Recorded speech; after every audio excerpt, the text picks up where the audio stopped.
Hey everyone, Jason Katzenbach here along with Matt Clark, and welcome to the Zero to $100,000 on Amazon, the new blueprint to build a real business leveraging the power of Amazon. So if you got on a little bit earlier, you see that we did a poll, and interesting enough, we have about a 50-50 spread of attendees who 50% of you have been running a business on Amazon, about 18% of you are doing well, 33% of you are just starting out, and the other 50% are not. 12% tried, but it didn't work out. And then we have about 37% that have never done this before. So I think everyone's going to get some good value out of here. We've worked really hard on this, and this is such an incredible business model. You're going to love it. So the first thing I'm going to do before we get into the training, really quickly, just do a real quick sound check to make sure that you can hear Matt and I. So if you can, in the question and answer box, I see Michael already said, hi, Matt and Jason. All right, so hi, Simon. If you can just put yes in that box, if you can hear me, okay, loud and clear, yes, yes, yes, yes. So awesome, Tom, Michael, Lynn, everyone. All right, cool. So Matt, if you can just say hello, and then if everyone can just put yes, Matt, if you can hear him, that would be great. Hey everybody, Matt Clark here. Welcome to the webinar. If you can hear me loud and clear, just put yes, Matt. Already seeing a lot of that going on, so perfect. All right, cool. So the next thing we're going to talk about here is just making sure you understand this call is being recorded and will be made to you available by Monday. Hopefully we might be able to get it to you earlier, but I think the plan is to get it to you by Monday to make sure everything is good and clean with it. The workshop is scheduled as follows. Part 1, I'm going to be teaching you about the majority just going to be how to find products on Amazon and how to get them sourced. Then we're going to take a quick 5-minute break so you can stretch and maybe get a refill on your coffee. Then Matt's going to be covering Part 2 where he's going to get into the real meat that I love, especially with this business model, the marketing side. You're going to love it. And then we're going to have a Q&A, and we have it scheduled for 60 minutes if needed, so hopefully we can answer all your questions in that time, but if it's not needed, we won't, but we will be here for 60 minutes. Downloads are available, so if you look in the handouts section of the control panel, you should see a section called handouts, and you should be able to see some downloads in there. Hopefully everything is in there, and I'm just looking right now. And do you guys, can you let me know if you see the handouts? Because these should be in there.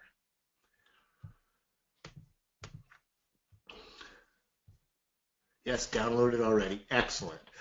Good, good, good. So again, you can ask questions in the questionnaire, and we will. So we have Rich Henderson, who a lot of you should know. And if you don't, he is actually one of our primary Amazon trainers. He's also our chief mentor, meaning that he works with a lot of sellers, helping them, mentoring them to be able to succeed. He runs his own business, knows his business inside and out. He's going to be in the background answering questions, along with Roisin, one of our customer success representatives. So we've got some support in the background. We're going to be answering questions in the background, but we're also going to be fielding a lot of these questions during the Q&A. So if you don't see an answer to your question, chances are it's being flagged to be answered during the Q&A.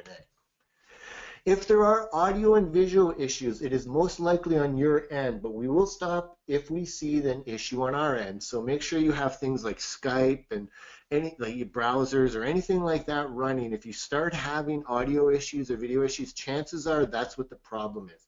Again, we've got a lot of people we've got on this call that are helping make sure it runs smoothly. So if we notice an issue on our end, we will pause the call and make sure we address it. If you don't hear us say anything, chances are it's on your end. And remember, GoToWebinar, this platform that we use, it uses a lot of bandwidth. So if you're sharing the bandwidth, it's going to cause issues. All right, so overview of this workshop real quick. What we are going to be teaching you. Basically, it's going to be how to leverage Amazon to create and launch a successful physical products business that sells your own brand of private label products. Sometimes people call this an Amazon business. It is not an Amazon business. It is a physical products business. You're building your own brand, and you're leveraging the power of Amazon to be able to launch and sell that brand. What I'm going to be teaching you in part 1 is how to find the right product for you, how to get your product sourced, and how to get initially set up on Amazon to start selling.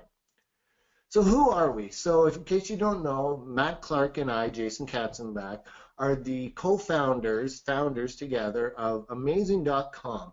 And we got together about I can't believe it. I think it's going on 6 years, so a little over 5 years ago now.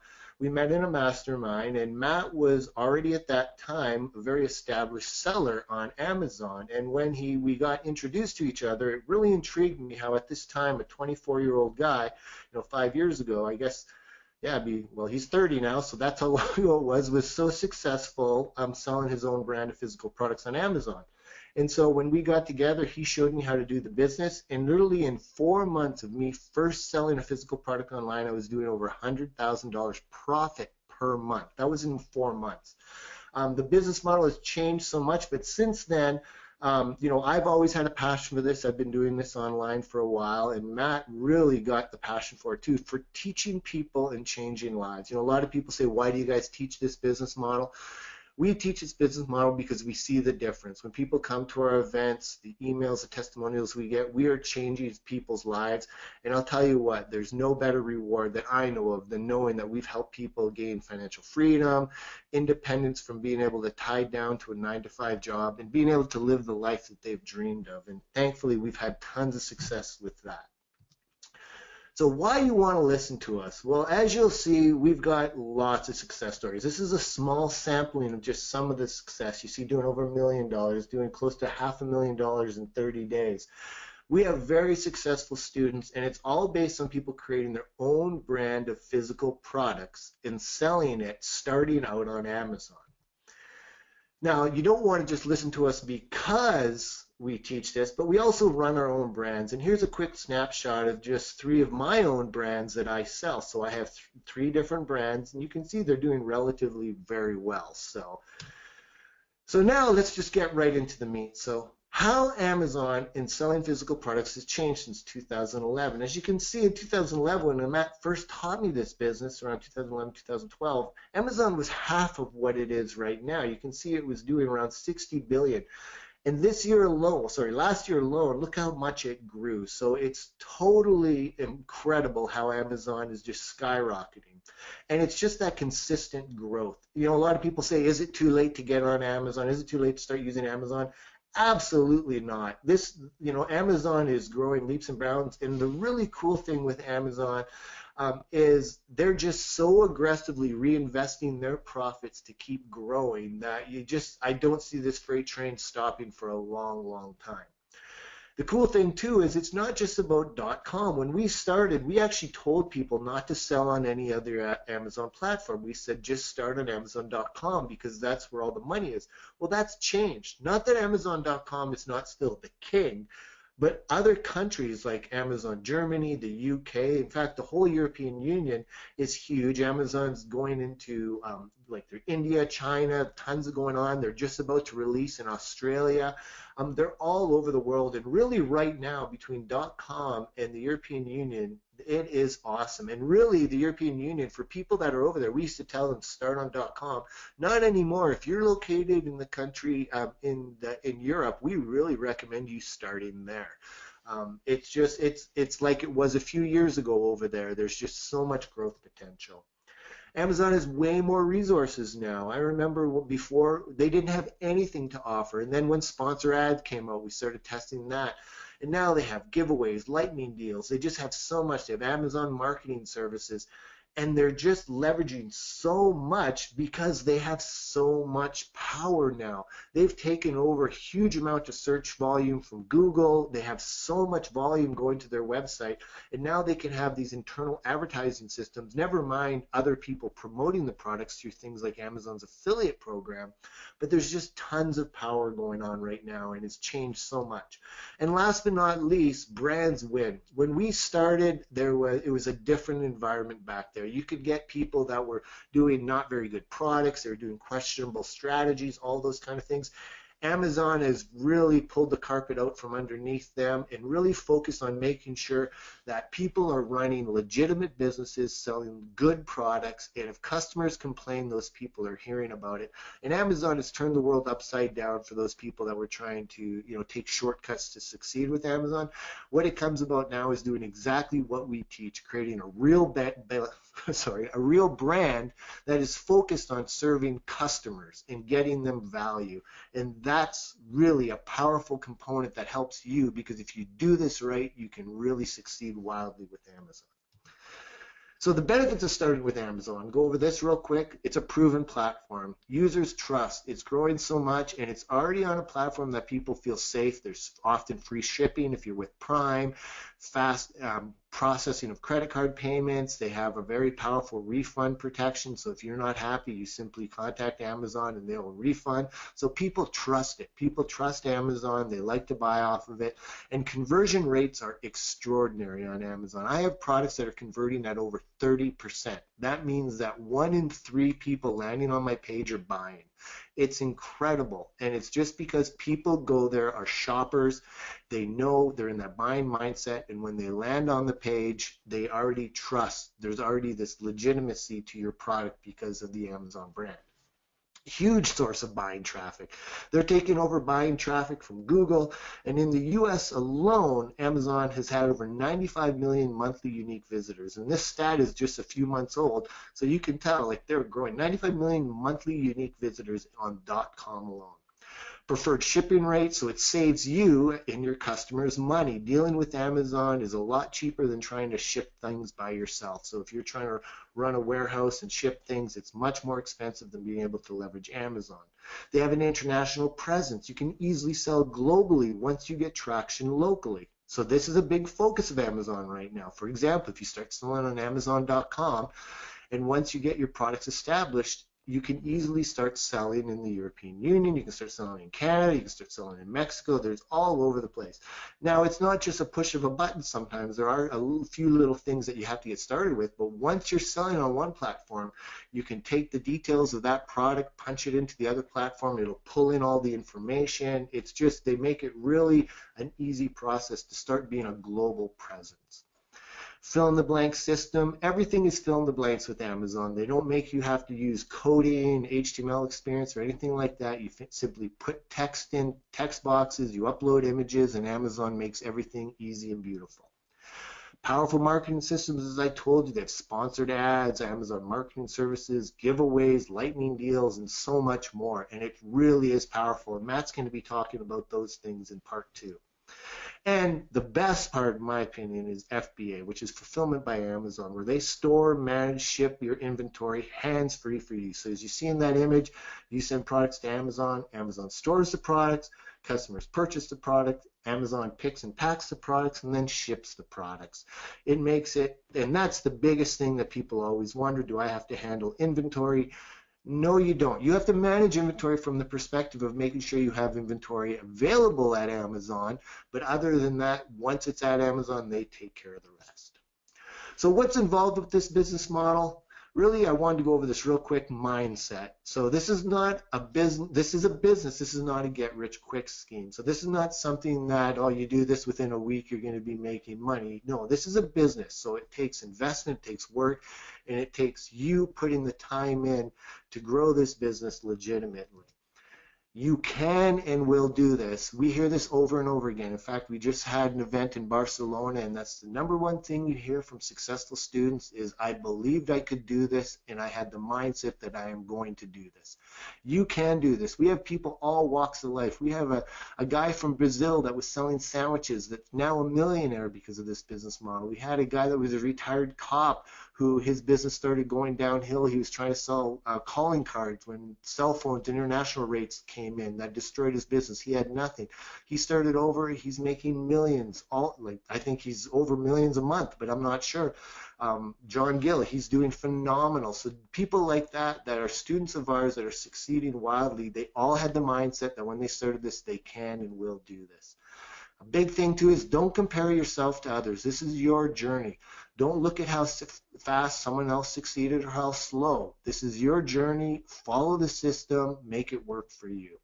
Time commitment, I recommend about 1 to 2 hours a day. If you can do that, the more the better, but you want to do about a minimum of 1 to 2 hours a day. And if you say you don't have time, well, then you really got to look at your priorities. I'll be honest, when I started back in 2005, when I started my business online back then, I had to wait. Like, I was working a full-time job, traveling, family commitments. I had commitments with my church, all those different kind of things. And what I did is I made sure I made time. I stopped watching certain TV shows. After my family would go to bed, I would get up, I would do work. You have to make this work for you, and believe me, it will pay for you in the long run, and the freedom it gives you is so worth it. So a quick thing on business structure and taxes. Now, before I get into that, disclaimer, no one on this call is a legal professional. We're not legal professionals. We're simply giving you our opinions only. If you want true legal advice, true accounting advice, anything like that, please seek out a professional. But we're simply giving you our opinions. People ask, for my business structure, do I need a corporation or anything? Really, you eventually are going to want to. You really want to protect yourself through a corporation. You want to get the benefits of the corporation. But when you're just starting out, you don't need to. Just run it as a person. Make sure you're taking good, tracking all your expenses and everything. And then once you start getting cash flow coming in, that's when you want to really start investing in building the business structure. If you can afford it now, absolutely, build yourself a corporation, but it's not mandatory right away. And taxes, the simple question is, of course you're going to pay taxes. If you're making money, you're going to pay taxes. And it's a good thing. That means you're succeeding. So yes, of course, you're going to want to get accounting help, all those kind of things. But don't even worry about that, because unless you're making a profit, you're not going to have to be paying taxes. So the reality is, of course, you want to be paying taxes, because the more taxes you pay, that means the more successful you are. Don't let those things scare you. Don't let those things interfere. The reality is they're just parts of doing business. If you follow the system and you start doing things right, you're going to have plenty of time and opportunity to put all those things in place. You have to have a passion for serving your customers. Amazon is extremely strict about this. They want to make sure their customers are taken care of. If you think this is something you can just put up on Amazon and then let them sell, and you don't care about your customers, it's going to bite you. You have to want to support your customers. Our most successful students put customer service first. It's extremely important, but it's not a lot of work. Believe me, Amazon handles 90% of the issues for you. The only time you have to get involved is a few times a day. Really, if you've spent an hour a day at the most handling customer support, even when you're successful, that's probably good enough. So don't worry too much about it, but just know that that has to happen. And start with one product initially only. Trust us. We hear this so many times. People try to start too much and they go too wide. It really takes away from the momentum. Start with one product, focus on it, get it up and selling, learn the system, learn the ins and outs of Amazon, get that product successful, and then start adding more. Because to grow on Amazon, you really do have to add more products. You can't survive forever just on one product, but you have to start with just one product. Big thing too is building a brand. You don't want to be sitting here and just selling a product. You want to be building a brand. And what does that mean? A brand helps with long-term legacy. By focusing on a brand, you focus on building something bigger than just a product. Products come and go, but brands last. Think of how many brands you know and the products that they've had come and go. If they were just a product, once those products left, they were done. But because once those products left, they were done. But because of recognition, when customers love one brand's products, not only will they buy more from you, but they will share your brands with others. It conveys your message. It really focusing your brand will get your message to your audience, relate to them on an emotional level. If you just have a product, a generic product, that's all you are. But if you have a brand that has a mission, that has statements, it really helps spark a nerve in people emotionally, and it gives them more of a connection with your product. And it gives you a competitive advantage. Your brand will set you apart from your competition. So when you're doing this business model, think brand. Don't just think one product. Always think about the brand you want to build. So let's get right into this. So the first thing you're going to do, now that we know all this, is you want to get registered on Amazon so that you can get paid. And it's very simple. You go to whatever Amazon platform that it is that you want to be selling on, and you scroll down to the bottom and you click on the Sell on Amazon. You want to start with the country that makes most sense to you, but with that being said, I do not recommend starting in small countries. So, well, certain countries. For example, Amazon.ca. Canada only has about 39 million people altogether. So if you're starting on that platform, and with Canada there's higher shipping rates and all that, it's very hard to get really a lot of momentum on the .ca, the Canada one. And I'm calling you from Canada right now. I'm up back in Canada for a little while. And so, like, I know I've tried on Amazon.ca, it just isn't the same. Amazon.com, if you're not sure where to start, but if you are in the European Union, we really recommend starting over there.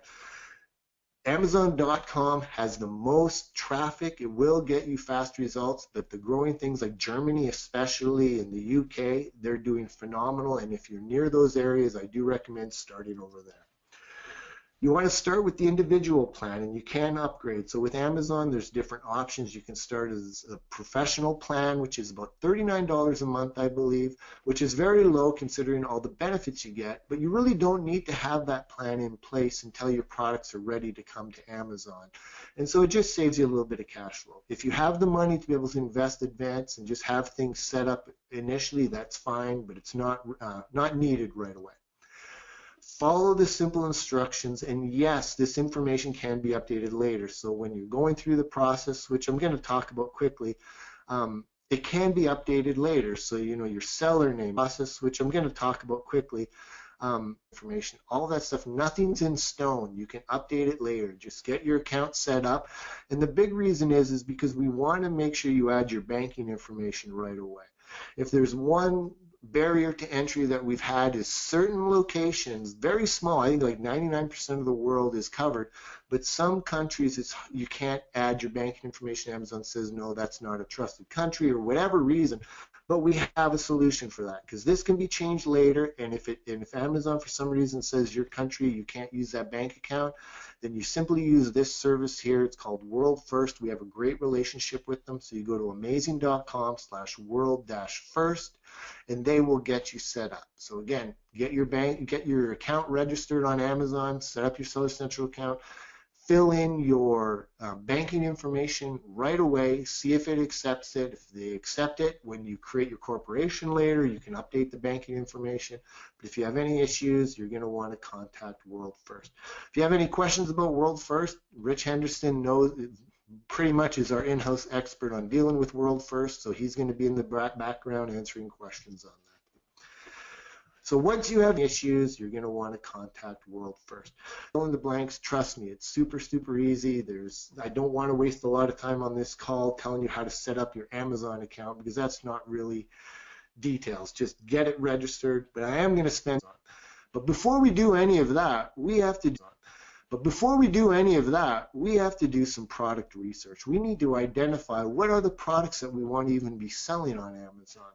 And before we get into that, I just want to touch on the mindset of product research because this is a huge barrier. Whatever it is, if it's market research for keyword research or anything, this seems to give people so much anxiety. And the cool thing is once you do this a few times, it becomes easier and easier and easier. By the time you're selling on Amazon and have a couple products up there, you'll find market research super easy, and you'll also find that your mind has changed. When you're walking through stores, when you're shopping online, you're identifying opportunities. You look at the whole world different once you're into this mindset. So number one, there's no such thing as a perfect product. So do not overanalyze this. There's no market research, there's no tool out there that will ever guarantee that you will find the perfect product right away. It's simply a matter of data collection and then making the best educated guess. Follow our guidelines and trust in the system. Don't sit there and question things. You can see we have awesome results. We have successful businesses ourselves. We know what we're talking about. We give you these guidelines for starting out because these are what we know work. Doesn't matter if you see competition as a huge brand or even Amazon itself is selling it. You can compete. That's what's amazing about Amazon. And you saw they went from 61 billion to over 130 billion in just a few years. And what that means is there's so much more traffic coming onto Amazon. Before, we used to have criteria that was much less than it is now because the amount of sales volume has changed everything over the last few years. Don't worry about competition. You don't care if it's a brand or if it's Amazon or anyone. In fact, you'll find big name brands are clueless about how to truly leverage Amazon. Their listings are horrible. They don't really know how to sell on it. And that's by following our system. You leverage Amazon to be able to beat them and really get your brand established. Passion for your product is not what you think it is. Oftentimes people say, oh, follow your passion. following your passion is really hard. You'll sit there and say, what is my passion? It's not about having a product that you're passionate about from the perspective is I live and die by doing this. I mean, I'm not a passionate cook. I'm not going to just, if I sell spatulas, it's not because, man, I love spatulas. No. You have to be passionate about what you're selling, meaning you believe in what you sell. You want to find products that you can get behind and say, yes, I would give this as presents to people because I know this is a good product. You have to be passionate about what you sell, but you don't have to be passionate about the product itself from a standalone perspective. It's more you're passionate that you believe in the product, you know it's a good product, it serves a good purpose, where it gives the customer what they're expecting. If you're just starting out, you want to keep it simple. This is a big thing. Don't go complicated. Don't go trying to create like a product that has tons of electronic parts, moving parts, all those kind of things. When you're just starting out, the more complex the product is, the more demand it's going to have on you from not only cost, but also customer service, refunds, reviews, all those kind of things. Try to find initial products that are very simple to use and will give the customer the results they expect. That's why I use the example of a spatula. Spatulas, they either work or they don't work. So you get your spatula, you get your samples, you compare them, you make sure it's a really good product, you can stand behind it. It's a simple product. Then once you get established and you start selling, that's when you can start expanding, going more complicated. But you want to get established before you start getting restrictions. So you're going to want to know that. So this is a link to Amazon's approval category page. So some categories are difficult to get into initially, and it doesn't mean you can't get into them, but I just recommend when you're starting out, get your Amazon account established, start with the least amount of barrier to entry. This page will give you details on what you should follow. There are paid tools online to help with product research, but recommend you do it manually, and it's very important. The reason why we recommend this, and that's why we're telling you about this, is because it helps you understand Amazon. Do this manually, go through, really learn how Amazon works, follow the training. Again, there are paid services out there such as Jungle Scout, so if you go to amazon.com/Jungle Scout, you can learn about that, but we really recommend that you follow this process manually to learn it. That's where you're going to get the best results, I promise. So, as you saw in the download area in the handout section, we gave you a list of hot opportunities. So the big thing is with these hot opportunities is know that, everyone's looking at them, but the reality is, and what we find, is truly about 5% of the people actually leverage things that we give them. The rest kind of, do their own thing. And that's actually good. Use this list as examples of products and do your own research. Now, if you find something on that list that looks good to you, that's great. But the idea is it's more use this as a list to really help you understand the types of products. And this list was a recent list that we just updated, and it's all good products that you could start selling on Amazon right away. When looking for your first product, here's the criteria that we recommend. But remember, these are just guidelines. We don't want you, nothing's in stone here. So you want to create a list initially of 15 to 20 opportunities that you identify. Each opportunity needs to have 3 products selling well. And I'm going to go through in detail how do we do this, but this is just an overview first. So first timers, again, find products that are simple for customers to use. You want to find products that are priced between about $15 to $60. This is just a guideline, but we find anything less than $15, you're going to have too small of a profit margin. It's too hard to work with. Anything over $60, it's just getting more expensive for you to get started. Again, if you're already established or you have the cash flow to be able to invest in more expensive products, that's fine, but this is a good criteria here. And you want to have at least 3 similar products selling well already, like we said in the first part, each opportunity. But one thing I want to mention is those 3 products need to have a BSR of less than 2,000. So what the BSR is, that's Amazon's best seller rate. And the important thing is if you look in the example, you'll see that the top one, where it says 31 in home and kitchen, that's the top level category. The categories underneath it are lower categories, and those things you cannot predict, you cannot have any kind of guesstimate about how much traffic volume they have. But with a bestseller rank, if you know the top level, the product is less than 2,000, even less than 5,000 is still really good. So start though with less than 2,000, and you know that the product is selling well. if you might find, like for example, you'll find products that have, a 6,000 in home and kitchen, but they might be like 5 in a subcategory. So that would be really deceiving if you use the subcategory. So only use the top level category. You want reviews to be as low as possible. So if you see a product that all 3 products have like 3,000 reviews, that's probably going to be a little too competitive to get into. The weight and size of the product, the heavier and bulkier the items, the higher the shipping costs will be. So you want to keep that in mind. So ideally you want a product that's less than a pound and small, but if it is bigger than that, that's fine. You just have to understand it's going to affect your costs. So you can start with any product you want, but just understand if you want to go with the lowest cost initially possible, smaller costs are going to help. Because when you're shipping, especially from somewhere like China, if you have a light product but that's really big and bulky, you're going to be able to put less products in the container, so it's going to cost you more to ship them. So the smaller, the lighter the product, the better it is. So you want to, first of all, again, before you start on anything, identify the categories to initially avoid. You want to start then by searching on Amazon's bestseller list. And you can do this by going to that link there, or you just even type in Google, put Amazon bestsellers, and it'll bring you to this page. Very easy to find. You want to browse around the categories and look for products that fit the criteria of, again, simple to use, $15 to $60, at least 3 products in the top 2,000, top level category, lower reviews, lower weight, smaller dimensions. And then you're going to record them in a spreadsheet. So now I'm going to go through some real examples that I just recorded over the last couple of days for you that I use. So for example, so you go to the Amazon bestseller page. So as you can see right there, number 1, that's the URL. Then you can see across number 2, you have a whole bunch of hot new releases, movers and shakers, most wished for gift ideas. I recommend you look at all of those, but you want to start with the best sellers. But you might find information in all of those. And really, it's important that you put some time commitment into doing this right. Don't try to pencil whip this. Don't try to, I'd say the second behind mine this right. Don't try to pencil whip this. Don't try to what our successful students had. And a good product means that you've taken the time to look for it and you found a product that hits our criteria and you know it's something your customers will like. Then you can see in section 3 on the page, that's all the departments. So for this example, I'm going to first go into patio, lawn, and garden. So when I go into there, you can see number 1, once I click on patio, lawn, and garden, it opens up a whole bunch more subcategories.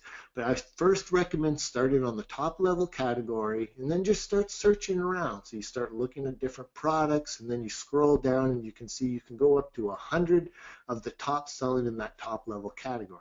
And then as you start going down deeper in categories, you will find more and more products coming up. So you don't want to just look in the top level categories, you want to start scrolling down. So what I found by the time I got from patio, lawn, and garden to gardening, I came to gloves and protective gear, and I found these products that popped out to me right away. This thick kneeling pad, garden kneeler. It had 321 reviews, which isn't too bad, but it was 4.5 stars. The price was decent, but I also noticed that there was a couple other garden kneelers that are all priced really well. So I thought, hey, this looks like a decent opportunity right away. So then I go to the garden kneeler pad, and I'm like, it's just a simple piece of foam basically. So it's a simple product that I know the customers are either going to be able to use or not. I see that the price, $16.97, especially for a product looking like this, I'm thinking you can get it relatively cheap. It's a little bulky, but it's not square, meaning that it's flat, so you should be able to still get a lot of them in a shipping container. Then you scroll down, so on the top of the page you'll see the price, and you scroll down to the product information section, and you just look at this information. So again, bestsellers rank. I only care about the top level. So this is number 206 in patio, lawn, and garden. So that tells me this is selling a lot. This person is making multiple thousands of dollars a day just on this product. Reviews, 321, that's not too bad. You can easily compete with that. And then the item weight, it's less than a pound. Now it's a little big, but it's less than a pound. So this actually works. This is a good criteria. So this looks to me like a possible product. So I would put this in my list, and then I'd start looking to see if there's other similar products that people are looking for, like garden kneeling pads, that are in the top 2,000. If I don't find them in the top 2,000, let's say I find only 2 in the top 2,000, I'll then look in the top 5,000. And if I find that I have 2 in the top 2,000 and then a third one in the top 5,000, that's still good enough.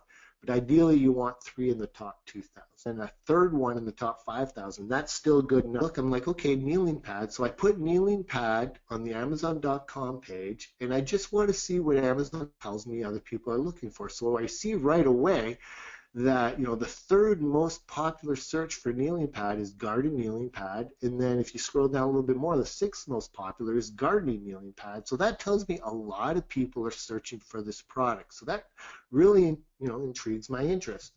So then I go and look at other products. So I see another product, which is a foldable kneeler. Again, it's selling very well, top level $777, so they're making thousands of dollars a day. Again, only about 300 reviews, not bad. But it is a little heavier. It's 6.5 pounds. So that's not necessarily a bad thing, but it's just something you have to be very aware of because it's going to dramatically increase your costs. Not only your cost to get your product to Amazon, but also your costs on Amazon when they ship the product out. Now, that doesn't mean it's still not worthwhile because shipping costs are usually fairly inexpensive for the most part. However, it is going to make a difference. So if you don't have the cash flow to really get going with a bigger investment, you might want to stay away from a product like this. But obviously people are selling this, obviously people are making money, so it's working for them. And again, it's all data. So I wouldn't look at this right away and say, oh no, this product's no good. No, I'm going to record this because then later in a step, that's why we want you to just follow the system, let things flush out. We're going to put our information together, then we're going to use a tool from Amazon that allows you to understand your costs, and we're going to look to see what our profit factor is. So don't make any assumptions off the bat right away, but just understand these are things that you have to be aware of. So then I'm going to do another search. So now this time I went to pet supplies, just some random searches. And then after I searched for a bit, I found feeding and watering supplies, and I saw a dog bowl. But what interests me too is I saw in the most wished for and the hot new releases dog bowls, and I saw there were elevated dog bowls. So I just thought, oh, this might be an interesting product. But then as I started searching more, all of a sudden this popped up to me where I saw raised cat bowls. So it's not, a lot of times we just think of dog food bowls, cat food bowls, all that kind of things, but then raised cat bowls. So then I thought, well, let me search to see how that's going. So I just typed in a search, raised cat bowls, and you can see there's tons of products. There's one for $59, one for $15, two for $15 that are all looking fairly lightweight. So they look like good opportunities. So there's another great opportunity right there. And believe me, this doesn't take that long. If you spend a day doing this, you'll get it. And trust me, though, you're going to sit there and be questioning yourself. Don't. Just write the opportunities down. We're going to show you an example of the spreadsheet. Let the data flush out the winners. So then one more example, I went into home and kitchen. So then I scrolled around home and kitchen and I found something called velvet suit hangers. So right away, some people would be like, oh, Amazon Basics, you don't want to compete with Amazon. Yes, I do. If Amazon's selling them, that means that they're selling well. Amazon wouldn't be doing a product on there if it wasn't selling well. So that's actually a good sign to me. So I see Amazon velvet hangers. So then I do some more search and I see lots of products that are doing decent with low reviews. Look at that, 2 reviews. 186 reviews, that's not bad. But then I also noticed color variations. So what's cool about this with Amazon is you can start with, let's say, a black velvet hanger. Then you can easily expand your brand just by doing color variations that sell well too. These would be, now the one thing is you'll see that they're in packs of 50. So because they're metal hangers, the weight does start to add up a little bit on those, but this is still a great product to look at starting. It's nice and simple. You get your samples. You could tell right away if they're going to be good. You read the reviews, make sure your product's better, and you can really launch a successful brand just with a simple product like this. So when I said record them, here's an example of the spreadsheet. So there's a spreadsheet example, and you can see, and you can create the spreadsheet however you want, but you want basic information on there. So first of all, you put the product name, then you put the product URL, which is number 2, then number 3, you put the top level category. Again, do not look at the lower level categories. You can search through the lower level categories to identify them, but when you're looking at the details of the specific product, only record the top level BSR, bestseller rank. Bestseller rank is the top level category the number that they give. You want to record the price. You want to record the number of reviews, and you want to record the shipping weight and the dimensions. Then in number 9 and 10, you see there, it depends on the products that you're looking for. So for this one, this would be the, this one, I'm thinking this one was for the velvet hangers. But you want to add certain variables that for that specific product. For this one, it was the colors, because I want to know which colors are doing the best, and the piece count.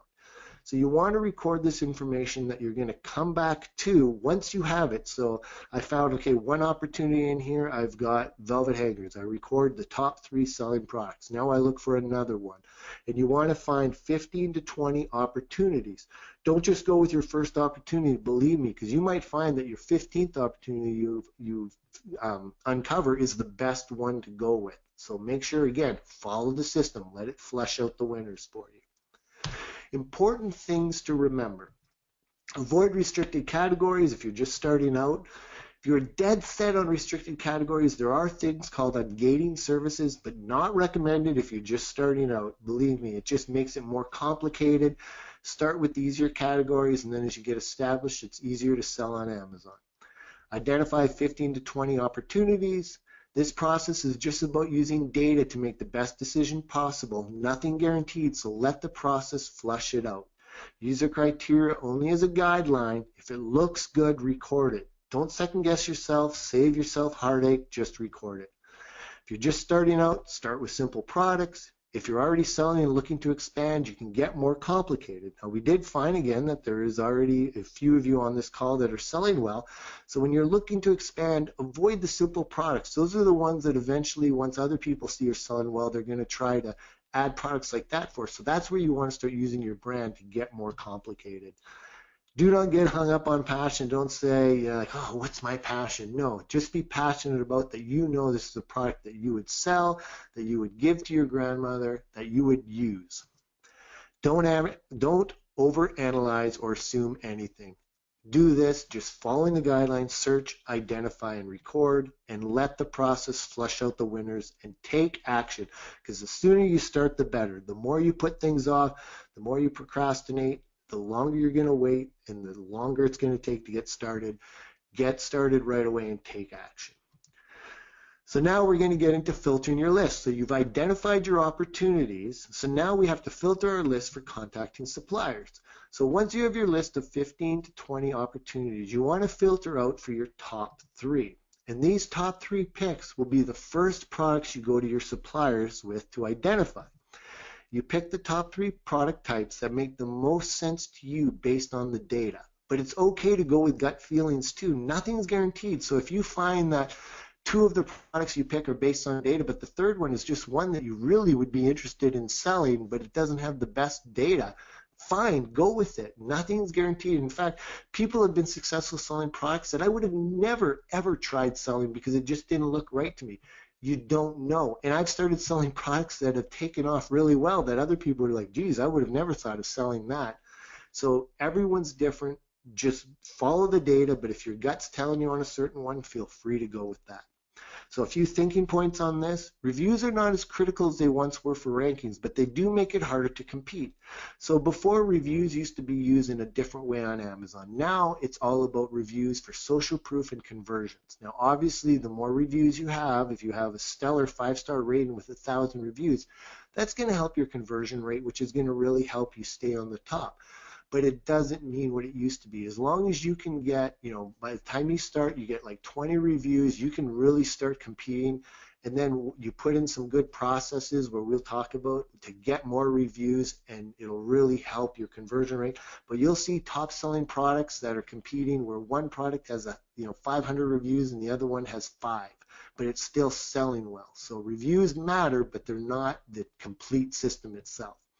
It's easier to go with products that you would actually use. So when you're doing the marketing material, when you're talking about the product, when you're serving the customer, if it's a product that you would use, it's a lot easier to be able to talk to the customer about. The last thing you want to do, and I made this mistake early on in the business, is I tried selling a diet supplement that I didn't really believe in, and as well as it was doing financially, I just woke up every morning just feeling wrong. So I walked away from that business, even though it was doing exceptionally well, because it wasn't something that I believed in, and it just wasn't making me happy. So believe me, don't just follow the dollar signs. You have to have buy-in on the product itself.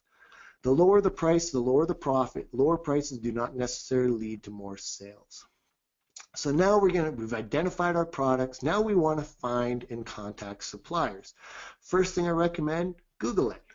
Product type, private label. So you simply, again, put velvet hangers, private label, look through Google, and try to find identifying. Now, obviously, a lot of you have heard of Alibaba. We're going to get into that in a minute.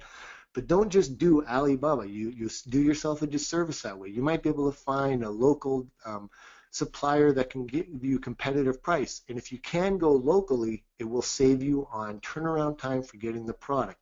Chances are you'll get it cheaper overseas, but that's not guaranteed. And sometimes that's not the right thing to do because, again, if someone, for example, you find a private labeler in the United States, and you're selling in the United States, and they can get your product turnaround time in 1 week, that is so valuable versus having to wait 4 to 6 weeks to get your products from China. So those are the type of things you want to look at. So you want to look at different options.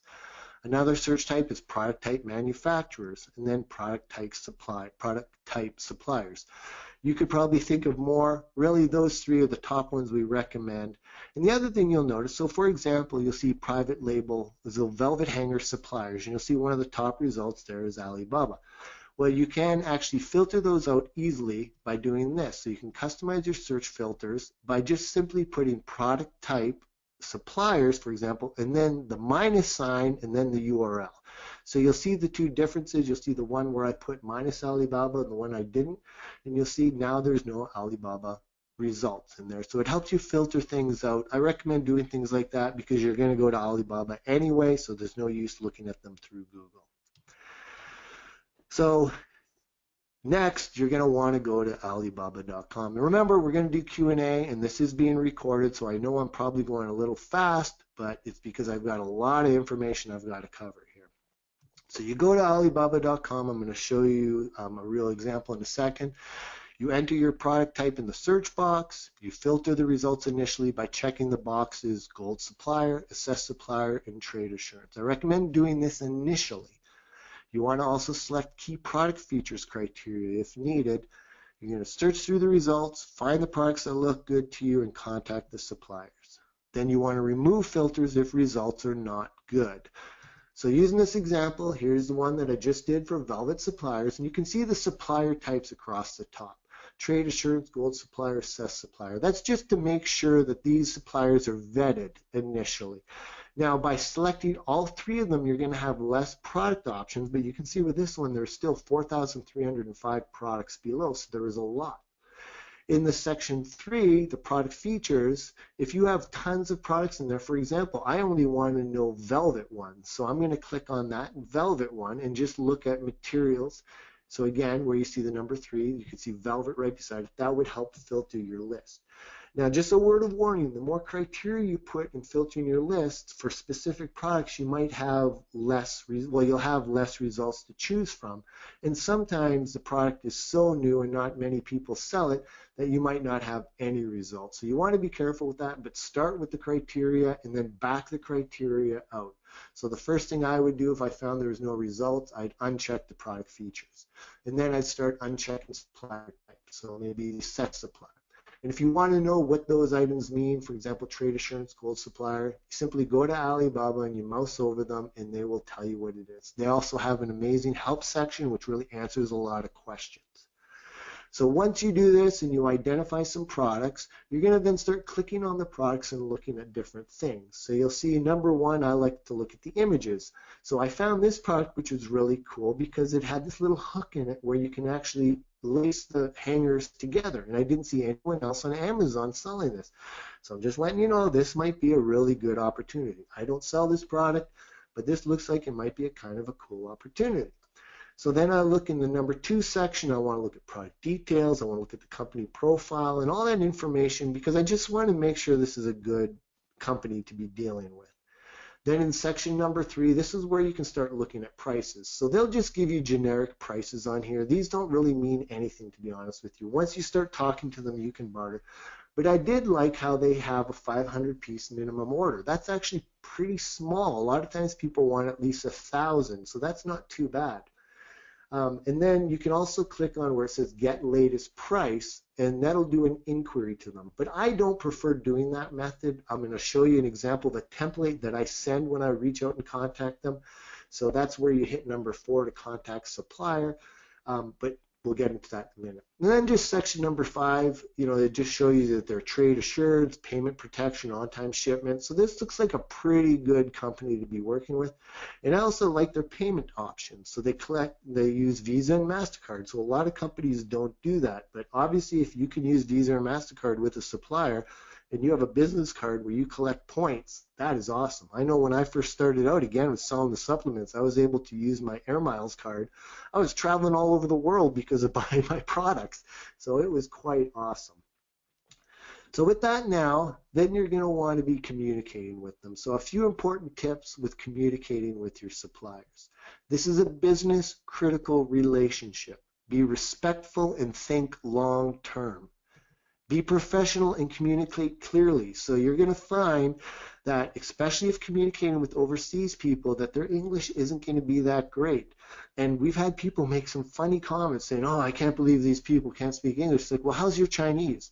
You've got to remember that they're speaking a second language. What's your second language? So be respectful to them. Understand that they're in a different country if you're talking to people overseas, and they're doing the best they can. Be respectful. You're building a relationship with them. This is a key critical. Don't look at it like, oh, I'm your customer, I demand this. That's a terrible attitude. You want to go into this that it's a powerful relationship. You want synergy. You want to respect them. You want to build respect with them, because once you do, that's where they're going to start giving you benefits like better prices and things like that. Understand when you're getting prices from them, they are FOB, meaning freight on board. This is the price to manufacture and get to the shipping container. This does not include shipping. The initial communication is to identify only the following: the price and minimum order quantity, the product options. So don't just say what's your minimum order quantity. You want to find out more information about the product. I'm going to give you a template in just a minute. You want to learn the turnaround time of when you'll be able to get the product, and if you can get a sample, and the price of samples. Now understand that samples usually cost money, and they can cost upwards of $75 at time. But usually, and you'll want to stress with them, they will take that out of the cost of your first order.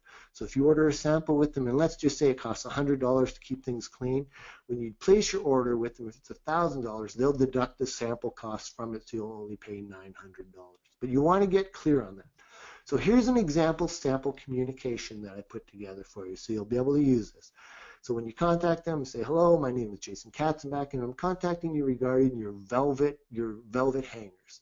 My company is interested in private labeling your velvet hangers and are reaching out to you to get information on the following items. We are interested in initially ordering how many units you want to start with, and would like to know the cost, FOB, for such an order. What are your payment options? How I pay for inventory, down payments, and any other details you can please provide. What customization options are available for this product, such as size, color, dimensions, and any other options you have available? Do you offer branding and customized packaging? And if so, what options are available for this? What is the average order turnaround time we should expect for orders? This time frame of when we order the product until it would be picked up by our shipping service. Are you able to add customized inserts into the packaging, postcards with information on it? And do you provide samples? And if so, what is the process for getting samples when we are ready? Thank you very much for your time. I very much look forward to hearing back from you at your earliest convenience. Respectfully, Jason Katzenbach. The idea here is you're coming out with a well-written email that has specific points. They're going to look at this and say, this person's serious. You just come out and say, hey, do you offer free samples? They're going to be like, freeloader, and like ignore you. You come out with an email like this, especially notice samples is the very last thing I ask for. I don't want it coming out like, oh, I just want samples. That's the very last thing I care about. Really, it's the most important thing I care about next to cost, but you don't want to come out that way. They get bombarded with inquiries all the time, so make yours stand out. So here are some more important tips for communicating with suppliers. They receive lots of inquiries, so don't expect immediate responses. Now, there are times online, especially with Alibaba, where they have online, people you can chat with online. But oftentimes, especially on weekends, you want to give it a little bit, 24, 48 hours. Send a polite follow-up communication if no response in 48 hours, not including weekends. But make sure you double check. I made this mistake early on where I didn't think they were responding. Then I realized it wasn't going to my email because of the setting I had, so it was actually in Alibaba. So then I kind of looked like a fool because then I responded to them, hey, and then all of them came back, oh, we already responded to you. It wasn't a good start to the relationship on my part.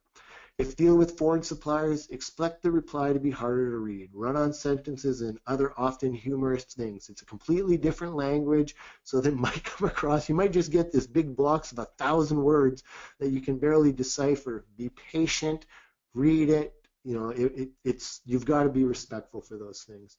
And again, don't start your communication off asking about samples as the first bullet. And most suppliers either have in-house or work with packaging companies. And I recommend, especially just starting out, that you work with what they provide. Don't try to get complicated with your packaging. Use what the supplier will give you. They'll usually have great packaging options for you, and it just makes the process easier. As you start selling your product, you start getting feedback from your customers, you can really start working with other companies to make better packaging, but it's much easier to start with them first. And do not be afraid to ask for better pricing or a better minimum order quantity, but don't expect too much if you're just starting out. Build a relationship first, improve yourself, and better pricing will come. It took us over a year for certain products to be able to get better pricing, but now they've dramatically dropped our pricing because we're able to order so much more product. Plus, even though we're not ordering more product now, they've still lowered the pricing just to keep good graces with us, and that skyrocketed our profitability. So that's another thing to remember when you're looking at the price of everything. Just because it's a price they've given you up front, it doesn't mean that down the road you might not be able to squeeze a couple more bucks out of there, which if you're selling 100 a day, $200 pure profit is huge. So I mean, remember that you'll be able to make your prices much lower, and the more inventory you order, the much cheaper it gets as well. Most suppliers will require a partial down payment. So for example, how some of my suppliers work, we have to give a down payment initially of 30%, then we have to pay 30% once it's ready to ship, and then we pay the remainder 40% once the product is on Amazon. So we've had that relationship worked out with them. Some of them might require 50% up front and 50% when it's ready. Remember, you're going to be a little bit more limited when you start out. Don't worry, you can start making those better, but also use that data to understand what suppliers you want to go with, who's going to give you the better prices. So some quick shipping and FBA information. So if using an overseas supplier, it is recommended that you use a freight forwarder. And what a freight forwarder is, it's simply an agent who acts on behalf of you to organize a safe, efficient, and cost-effective transportation of goods from your supplier. Save you so much headache. They're not very expensive, and they're so much worth it. Freight forwarders will also inspect your product and repackage it for Amazon, because Amazon is very strict about things. So your supplier, when you put your fulfillment order on Amazon, Amazon's going to say, initially you're going to have to send this much product to this warehouse, this much to this one, and this one to this one. And you have to follow their guidelines. If you're telling them you're sending 984 units to this one, you better send 984 units. If you don't, you're going to get a warning from Amazon, and after a while, they actually can punish you if you don't follow their system. So using a freight forwarder can ensure that not only is your product good, because you might have a few broken units you don't want to send to Amazon, they'll go through and find those, but that everything's packaged exactly how Amazon wants it to be. This is especially powerful if you're not in the country. So if you don't want to use a freight forwarder and are located in the country, so for example, if I'm in the US and I don't want to use a freight forwarder right away, then I recommend getting the product shipped to you. Get shipped to you so you can make sure they're packaged right. You can go through, make sure there's no issues. It makes it much better. Don't just blindly send your products to Amazon, especially if you're just starting out. And once your order is ready from a supplier, if overseas, expect 4 to 6 weeks minimum before it's delivered. You'll want to use this time, though, to get things ready. There's an excellent PDF guide from Amazon called the FBA Quick Start Guide. You'll find it in the handout section of this call, or you can simply Google FBA Quick Start Guide and it'll be the first. Simply Google FBA Quick Start Guide and it'll be the first. Then you're going to be wanting to design and picking the winners. So once you have all the data from suppliers and freight forwarder, you'll want to confirm profitability. So you can go to this URL or just Google Amazon Revenue Calculator. It's a simple calculator that you'll just fill in the blanks of all the data and it'll tell you your profitability, and that'll give you more information to know if you should go with a supplier or a product or not. As you grow, your costs will come down, meaning more profit. And remember, this is a process. If after all this, you pick your first 3 products, work with your suppliers, and you find out it doesn't make financial sense, that's good. That's a positive. That means you've identified that it's a good thing not to go forward with. Go back to the drawing board of your initial list of 15 to 20 products and pick other ones. Don't try to add extra features initially that you think your customers are going to want. That's just a waste of money. Get your product up there. Make sure it's a good product, but don't start trying to customize it because you think this would be a great feature to add that there's no proof is a good one. It's just a waste of money.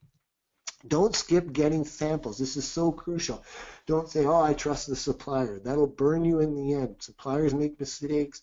You've never worked with a supplier. They might mess up the order or they might, deceive you even. Make sure you get samples.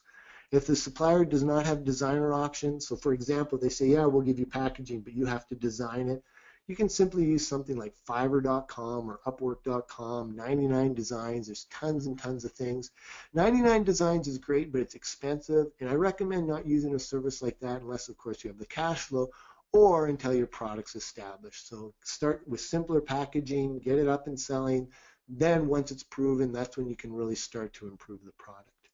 Make sure you order the competitors' products so you can compare your samples. It's very important. And when ordering the competitors, analyze everything. Make sure you write down everything. What communications do they send? What's the packaging like? Do they put any inserts in the packaging? You want to make sure that your product is better than theirs, so this is where you're collecting competitive intelligence. Make sure you read your competitors' reviews and see if there are any easy customizations that you can make so you can make your product better. And once you're ready, pick the supplier based on collected data, turnaround time, and profit. But also consider response time. Again, if you can get a supplier that can do, that gets back to you right away and can send you the inventory faster, that's huge, rather than someone that takes a week to always get back to you. That's going to burn you in the long run. So you want to make sure you use a whole bunch of data. So hot tip here, this is another download we gave you in the handouts. You want to start building a list immediately. Start capturing customers' contact information immediately. And you can do this very effectively. This is how I do this, by doing inserts. These are little postcards you put in your product in the packaging that will give your customers an incentive reason to go register. You might want to offer them extended warranty, a free bonus, or anything like this. Because Amazon doesn't give you any of this. They encode the emails. They make it strict that you can't contact them using those emails or anything like that because they give an encrypted email. They don't even give phone numbers anymore. So you want to make sure you're collecting the data, and you can look for about a 10 to 20% conversion rate, meaning if you get 100 customers, you can collect 20 emails, which is huge because then building this list will help you get more sales. It'll help you launch new products, do product research, and build a valuable asset. Build customers' contact information immediately. And you can do this, say, here's a 50% off discount. We just launched this new product. Go buy it. Get your sales velocity. Start getting your product ranked right away, and it works tremendously. You can access the training guide on 21 product inserts from the handout sections, or you can just go to amazing.com/21inserts to download it right now as well. So once you have your product order put in, it's time to start setting up your listing. And you'll need a unique UPC code for your product. So you can get that at gs1.org. And I'm sorry, I realize I'm going a little bit longer, but I'm trying to go as quick as I can here. And I hope this is good information for you. You don't need to create an FBA order until your freight forwarder receives your inventory. And how you do this is covered in the FBA PDF that I provided to you. So basically, you don't need to really create anything where there's a shipment order going to Amazon. All you're going to do initially is set up your listing, which I'm going to go through quickly. But when you're ready to ship things to Amazon, in that PDF, it covers everything. Your listing is that PDF, it covers everything. Your listing is art, which means that when you're creating your listing, you want crisp and clear images, very high definition. You want your main image, the one that's you want your main image, the one that's Amazon guidelines, which means the white background, and then the other images, you want to take advantage of those and show your products being in use. You want to have an attention-getting title focused on your top 3 primary keywords. You want to have features and benefit-driven bullet points that explain why they want your product. And you want a clear description that relates to who your audience is, why they would be looking for your product, and how to take action. And I'm going to show you some examples of some good product descriptions and some bad ones. And you want to make sure everything is keyword focused. You want your primary keywords on the front of the listing and the remainder in the back. What I mean by that is your title, your bullet points, and your description will be the information on the front, meaning that when people go to your listing, that's what they'll see. But then there's sections in the back end when you're editing your product listing where you put in search terms that Amazon uses just to rank your products. You're going to want to take advantage of both of those, and don't just put a couple in. You want to use as much as possible. So now when you want to add your product to Amazon, it's very simple. You create your Seller Central account, which we already talked about. Then you go in, and once you're in there, you click on Inventory and then Add a Product. Then on that page, you'll scroll down where you can create a new product listing. You can sell other people's products if you want. There's a whole different model on there called retail arbitrage. We're not getting into that. This is a much more profitable process, creating your own private label brand product. So you want to click on Create a New Product Listing. Then on that, you're going to see the categories come up. So you're going to want to select your categories. Once you select on the main category, it's going to bring up subcategories, so it's going to follow you through the system. Once you have that, you're going to see a page like this. So you're going to see Vital Info. That's the first tab you're on. You have manufacturer, brand name, product name, and product idea. Manufacturer is basically, you can just say you're the manufacturer. You don't have to put, the Chinese manufacturer on there. Just put your company name. The brand name is your brand name. The product name, the name of the product. Again, this information can all be updated. And then your product ID. Your product ID is the UPC code, which we talked about, which I believe is gs1.com is where we recommend you getting that. The world of UPC codes has changed. Before you used to be able to get them from other services. Now you have to use different services to be able to use them, and we recommend that one that I mentioned earlier. But you are going to need a unique UPC code for your product when first starting out. So then you fill in that information, and then you go to number 2, variations. Actually, let me go back for 1 sec. You'll also notice the number 6 bullet where it says Advanced View. You don't need to fill in Advanced View yet, but once you're ready to have your product shipped to Amazon, you're going to want to come back in here, go to Advanced View, and fill in the remainder information. So then we have variations. If your product doesn't have variations, you don't have to do anything here. This is just if you're going to have a product, like let's say the velvet hangers, you'll have one black and one red. You're going to want to put in here that there's a color variation. The offer itself, initially I just recommend you click on the let me skip the offer data and add it later, because there's no reason to have it right now. You're not ready. You're simply just getting this in here to start. You have your seller SKU. So this is an identifier that you create that you know helps identify the specific product. So this is something you put. Condition, obviously you're going to put new, but it might be used. Amazon lets you sell different things. Your price, put in whatever price you want it to be selling at for right now, and then quantity. So when you initially set this up, you might not even see this information in here at first. It's not really critical. So quantity, when you're first setting this up, Amazon's assuming that you're being an FBM seller, fulfilled by merchant. So don't put in any quantity right now. Put it as 0 because you're not selling anything yet, or just leave it blank. Then you have images. Please, please, please. So first of all, put your main image, but read these. Read the product image style guidelines. It'll just make life easier. But you see number 3 where I put all those arrows? That's to get your attention. So many times I see people, they only put 1 or 2 images in there, and that's ridiculous. This is an amazing opportunity to really show your product in use. Take advantage of all the images. Your description, so your key product features. You really want to be able to, so you can see you can add more, so add more product features. So add more, you'll be able to add, I believe, 5 lines. So this is where you really want to look at your benefits and features. So people need to know what's in it for me. So if it's, the velvet hangers, you might say shed resistant. When I was looking at that product earlier, I noticed that some people were saying the Amazon Basics one shed velvet all over the place. You make sure yours doesn't. You put that as one of the first product lines, shed resistant. This product will not shed. It will not make a mess, something like that. So right away, you're showing them a benefit that's better than the competition.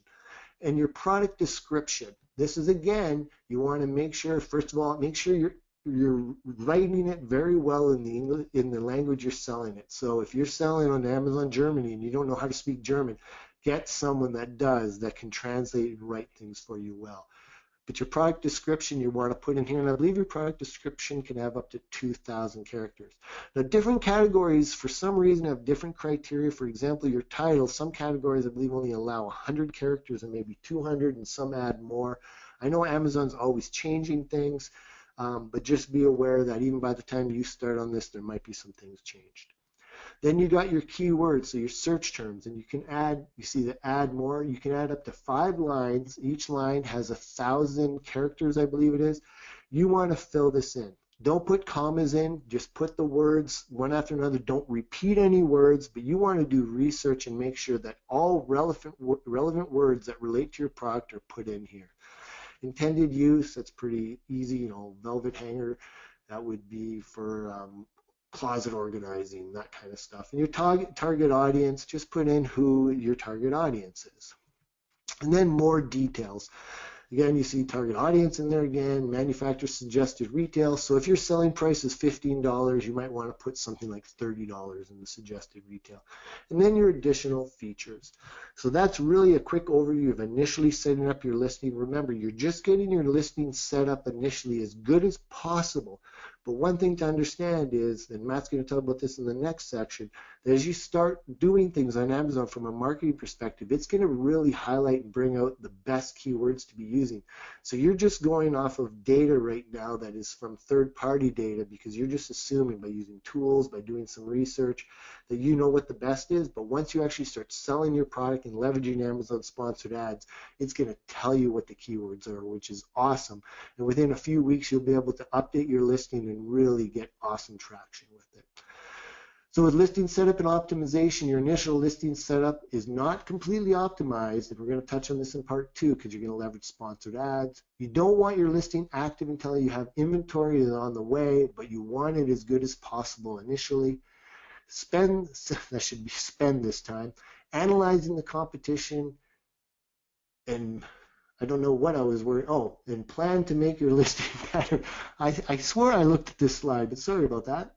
And let's look at some quick examples here. So I want to show you real quick some good examples. So you see on this one, here's a spatula. So number 1, they have a great image. Nice image of the product, the packaging, nice clear image. But then in number 2, they've only got a few images. Like, this is just such a waste. Have images showing your product in use. It makes a big difference. Number 3, you can see they have great highlights, so features and benefits. High heat, great pro-grade silicone, soft grip, ergonomically easy to clean, flexible. I would word these a little bit different, but still, that's pretty decent. They're giving good information. The title's decent, the images are good. It's pretty much a good listing, but there's still, this is exactly my thing. This is a good selling product, and look, I see so many ways you could do better if you're competing. You can make better images, better bullet points, all of that kind of stuff. This is the description from that product. It's a pretty decent description, but and they're highlighting, they're using each piece features, they have some bullets going in here, they have some bolding, they give a call to action to say click the add to cart button, all that kind of stuff. So this is decent. They have good spacing. Don't make just a big block of text. Make it easy for people to scan and skim your content.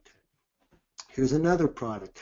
I hate the initial image. You can see it might not show too well on your screen, but there's this kind of gray background. It's not a crisp, clear white background. The image doesn't really seem crisp either. Good opportunity. They do have some decent images in the background, so you see on number 2 where they show them being used. A couple of them are good, but some of them are bad. So again, this is an opportunity you can go in and make a better listing. They have a decent title, but it says large draining. So I don't know if it's cut off, if they don't know, spelling right. I see some spelling errors. A perfect example of you can come in and do better. Only 13 reviews, 4-star, not that great. Their bullet points, not too bad, family safe, quality you can count on, but it's just, the wording, I would try to be more better, like quality you can count on. What does that mean? Like instead I might put like lifetime guarantee or something like that. Maybe not that word, but really you want to hit on those, really emotional things like high quality, but you already said quality you can count on. So you're just totally wasting space there. You could have totally other words in there that are really hitting on what the audience wants. And remember, that's why you want to check out their reviews, figure out what things people are complaining about, figure out how you can make your product address that, and put those in the bullet points.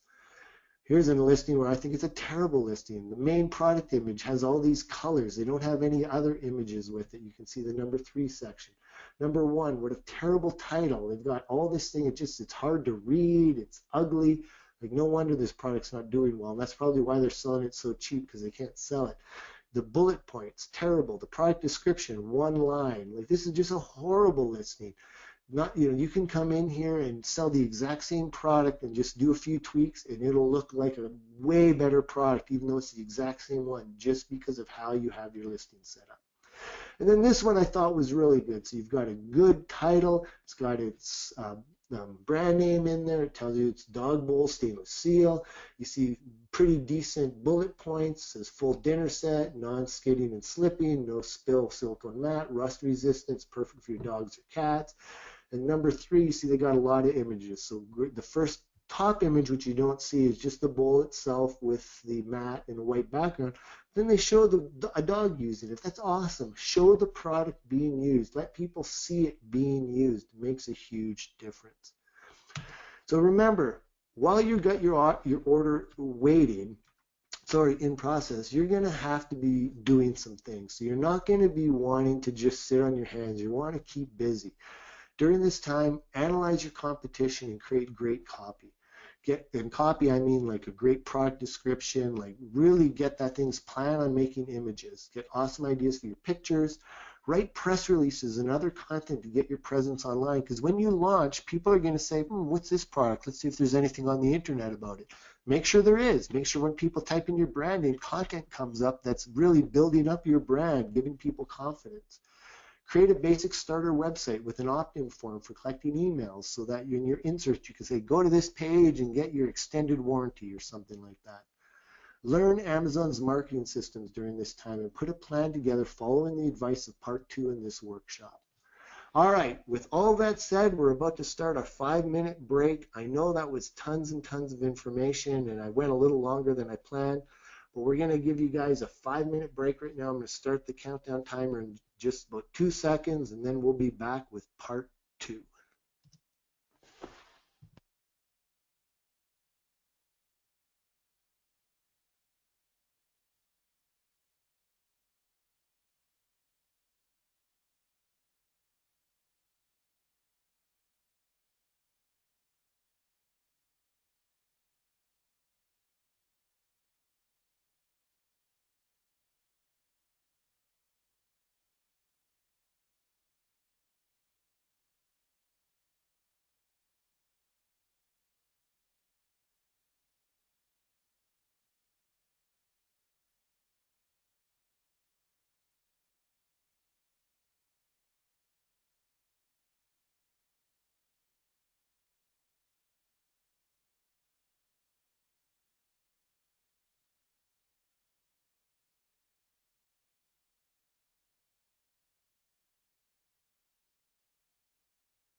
right, so we should be ready to get started. If Jason or somebody could just let me know if you can hear me.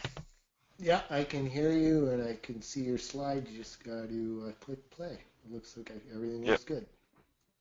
Okay, perfect. So just want to ask everyone a quick question. You should hopefully be back from your break. I just want to ask you real quick, because this is going to play into some of what I'm going to cover, is just pop in the question box what country you live in. I want to see kind of where our distribution is. It's, I'm sure we have all kinds of different time zones here. So just want to see where everyone is from. So let's see, USA, Canada, UK, Canada, US, Ireland, Canada, a lot of US, Spain, Finland, Denmark, Thailand, Slovenia, another Slovenia, Romania, we got Maui, we got Texas, Belgium. So it looks probably like maybe 50, 60% of the US, and then we got people kind of all over the rest of the world. Okay, perfect. That's good to know. So we're going to use that in just a few minutes here. So let me slide this thing over and go full screen here. All right, so Jason's walked you through in about an hour, a little over an hour, he walked you through the entire process to go from I've never done this business before, I've tried it, I haven't been that successful, I'm sort of just getting started, all the way to getting a good, well-optimized product live. You've contacted suppliers, you've sourced the product, you've got samples, and now your product's live on Amazon, you've got a basic listing set up, and now what? What do you do? In our experience, it's kind of funny, like people get so excited about doing this business because of the money they can make, but then they get so caught up in the product creation side because it's pretty crazy. If you've never done this kind of business before, it's like literally starting from scratch and end up getting a real, tangible, physical product in your hands that has your brand on it that you created.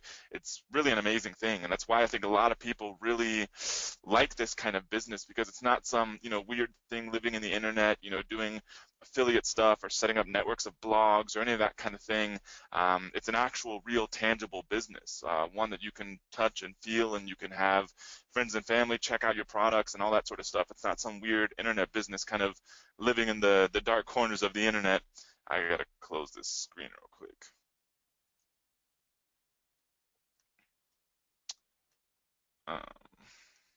There we go.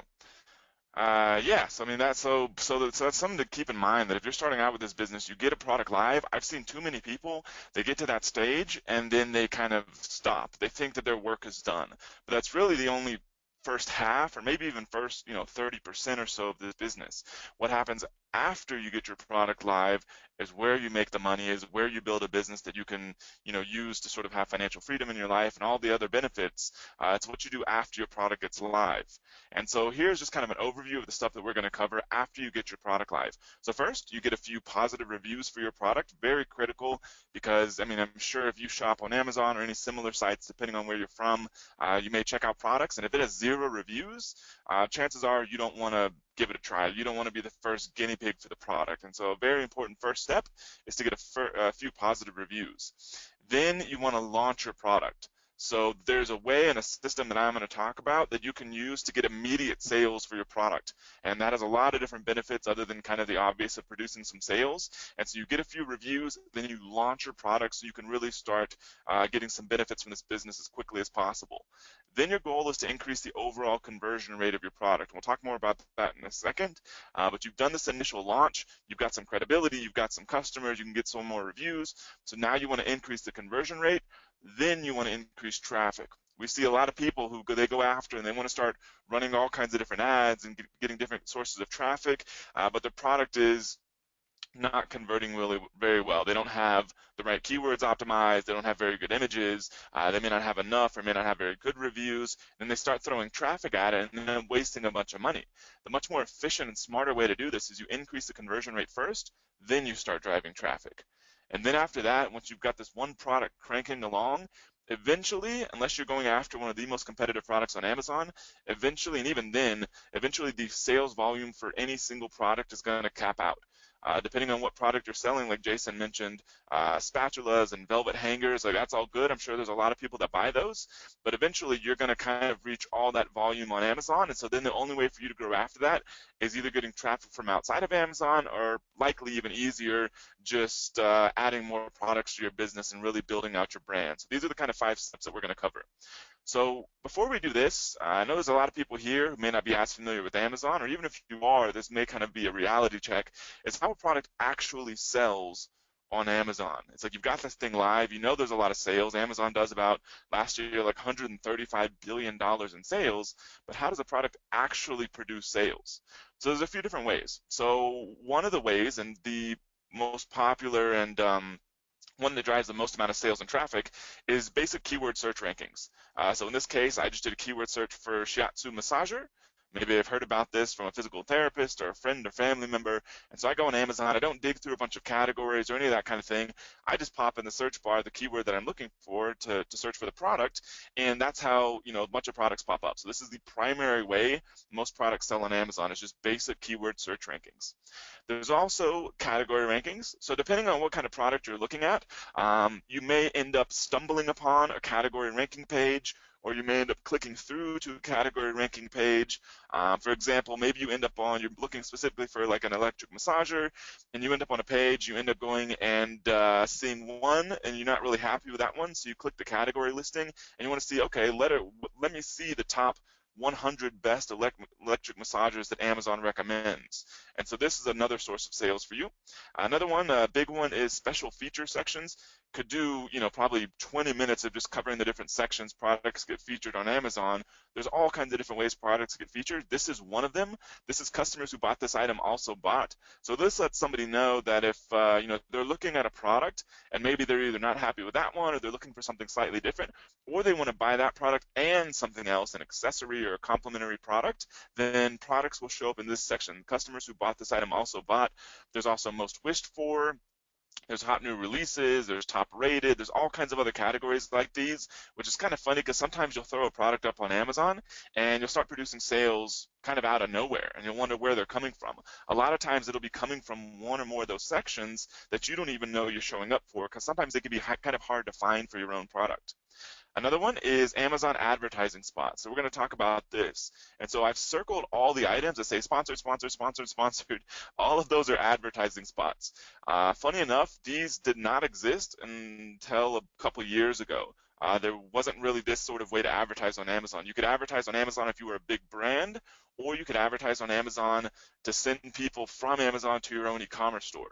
Then Amazon built its own kind of internal advertising platform, and you can advertise on keywords. So if you have a brand new product and it doesn't rank anywhere organically when somebody searches, you can advertise on that keyword, then all of a sudden your product is showing up for that keyword, and you can start getting traffic immediately. There's a lot of different ways you can advertise on Amazon now. And then lastly, there's also external traffic. So in Amazon, just because Amazon has so much authority, will rank extremely well in Google. Amazon will actually run retargeting ads for you on Facebook. Your product will be featured other places. You'll get a bunch of affiliates out there that their whole business model is doing Amazon Associates, which is Amazon's affiliate program. And so they create blogs, they run ads, they do all kinds of different things to get traffic for that. And they make their 6 to 8 or 10% as an Amazon associate. And so you'll get sales that way too. And then also, if you're doing this intentionally, you can drive traffic from anywhere you can imagine, from Facebook, from Google AdWords, from email, from YouTube, Instagram, Pinterest, and all kinds of other places. So there's lots of ways to get traffic from outside of Amazon to Amazon. And the benefit of this is, first off, if you do it right, it can increase your Amazon sales alone. So you get a bunch of sales from outside of Amazon, you can actually start selling more on Amazon itself. And then the other thing is that Amazon pages convert extremely well, because everyone, if you're advertising in the country where Amazon's a big factor, then pretty much everyone who buys anything in that country has a credit card on file with Amazon. They trust Amazon. They know their credit card number is not going to get stolen. They know if they have an issue, they'll be able to get, Amazon will take care of them. They know the product's actually going to get shipped to them and get shipped to them fast, and they can likely get 2-day shipping because Amazon has hundreds of millions of Prime members. And so all those factors mean that an Amazon product page will likely convert 3 or 4 times higher than an e-commerce page, if not higher. So that's another advantage of sending traffic from outside of Amazon to Amazon. So when you know what you're doing, you can use each one of these different ways to get traffic and that products sell on Amazon to sell more of your product. You can use each one of these to your own advantage when you know what you're doing, and that's what we're going to be talking about. So the 2 primary Amazon sales factors. At the end of the day, we're going to talk about a lot of different things, but to simplify things, it really comes down to 2 things. First off is the amount of traffic your listings get. And so when we're talking about a listing, it just means your dedicated product page on Amazon. So your traffic amount is how many visitors you get to your Amazon product page. So that is a big factor, because if you don't get any traffic, nobody sees your product page, your product's not going to sell at all. The other one is the conversion rate. You can drive all the amount of traffic all day long, but if your product has a bunch of horrible reviews or bad images like Jason mentioned, or if it's got really bad or misleading text, or you're not targeting the right keywords, then you can get all the traffic in the world, but it doesn't mean it's going to convert. And a lot of times that can be a bad thing, because when your product has a low conversion rate, it can affect Amazon sales rankings. And also if you're paying for any of that traffic, it's just a big waste of money. So the two primary Amazon sales factors to keep in mind when we start going over how to launch a product and how to scale product sales are traffic and conversion. And you a lot of times want to go after conversion first, though that doesn't do you a lot of good if you don't have any traffic, because otherwise you can never measure conversion unless you have sales. But if you increase conversion first, then go after traffic, then you're going to run a much more efficient business. And so now let's talk about the listing launch system for Amazon. So this system will get you a burst of sales in a short period of time. These targeted sales will push you up in the keyword rankings on Amazon. Like when I search for shiatsu massager, if you do this listing launch system, you're selling your own brand new shiatsu massager that's never been on Amazon before, you do the listing launch system, your product will start ranking better for the keywords you're targeting, in this case, such as shiatsu massager. And you also get a lot more you also get more reviews after this launch to get a higher conversion rate. Maybe you start off the launch by getting reviews from friends and family, and maybe you get 10 reviews. Then you sell a bunch using your launch, and then maybe after that you have 50 reviews. If that's what ends up happening, then your product is going to convert a lot higher, because now you have a lot more social proof in the form of reviews when somebody's checking out your product on Amazon. And then after the launch, the goal of this is not to just get a burst of sales like, okay, cool, now I have to run another launch. That's not the point of this. The goal of this is to produce ongoing organic sales. And so maybe if your product's brand new, it may sell 1 a day or 0 a day organically, because it's not really featured anywhere, it's not really ranking anywhere, but you do this launch, and then that number should start going up, even beyond the launch. Like your launch is over, but then now your product ranks better, it's featured in more places on Amazon, you have more reviews, and so now you produce an ongoing, consistent stream of sales for your product. And so before the launch, a few things. First off, you want to get 10 to 15 positive product reviews. A lot of times the easiest way to do this is just with friends and family. So if you live in the country, or you have friends or family in the country that you're going to sell in, then just kind of give them some units, and then whenever they get the unit, ask them, hey, would you mind please leaving me a review on Amazon? That's a lot of times all you really need to do to get started with your product. And you don't need a whole lot of these. 10 to 15 is plenty. We used to say 3, but nowadays it's probably better off to go at least 10 before you start doing any significant marketing for your product. Now, however, if you don't have friends or family in the market that you're selling in, other option is just to run some simple Facebook ads. Run some Facebook ads in that market, in that country, and send people to a landing page and say, hey, I've got this great new product. I'm going to give you a massive coupon. Just enter your email. It's selling on Amazon, so don't have to worry about giving me your credit card or anything. It's selling on Amazon. I'll give you this massive coupon, and just go buy it on Amazon. Here's the coupon. And then after they buy it, you follow up with them, because if you capture their email up front, you will have their email address, and say, hey, you got this great product. Hopefully you like it. We're just starting out on Amazon. If you wouldn't mind, please go leave us a positive product review. The brand that I started at the beginning of last year, I actually just used this method. Didn't want to tap into friends and family, because kind of was building it in private at first, and so just ran some Facebook ads and got the first 10 to 15 product reviews. Not very expensive, fairly straightforward. Now you're giving a few units away either way, so it's going to cost a little money to do that, but either way, you don't have to be in the market that you're selling in to do this. And then I would recommend also making sure you have at least 200 units of inventory in stock. This makes sure you can run a good significant launch and still have inventory to sell afterwards organically and at full price. And then set up 2 launch coupons. And so I'll show you the screenshot of what this looks like in a second. One is just going to be for 30% off, somewhere around there. And so this will actually just be kind of a coupon that's on your actual product page during the launch. And the other one for 50 to 75% off. Now, it depends on your margin, depends how aggressive you want to be. This one will be to give out to people on your Facebook page and through other sources of traffic. So this is the more aggressive one. The 30% off one is just for anybody who happens to stumble upon your Amazon product during your launch. And so whenever you have your Seller Central account set up and ready to go, to set up a coupon, all you do is go to the advertising menu and promotions, and you'll see a screen like this. And so the one you're going to do is the money off one, most likely.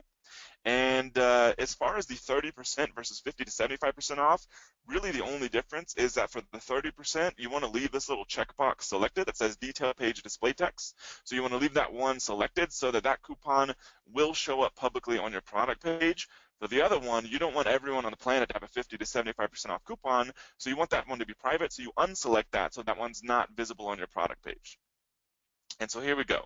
So you've gotten set up, you've got some reviews, you've got your coupon set up, and now you're ready to do your launch. So add your on-page launch coupon, 30% off. Create a simple Facebook and Google AdWords campaigns. You don't have to be an expert. Literally just plug in a few keywords into Google AdWords. And to Facebook, just choose a decent market. Your goal is really to get outside traffic to Amazon, so Amazon sees that your product has more popularity than a standard brand new product that for somebody who doesn't know what they're doing on Amazon just kind of throws something up. So you're getting this external traffic which validates to Amazon that your product is more credible, and hopefully you get some sales out of it as well.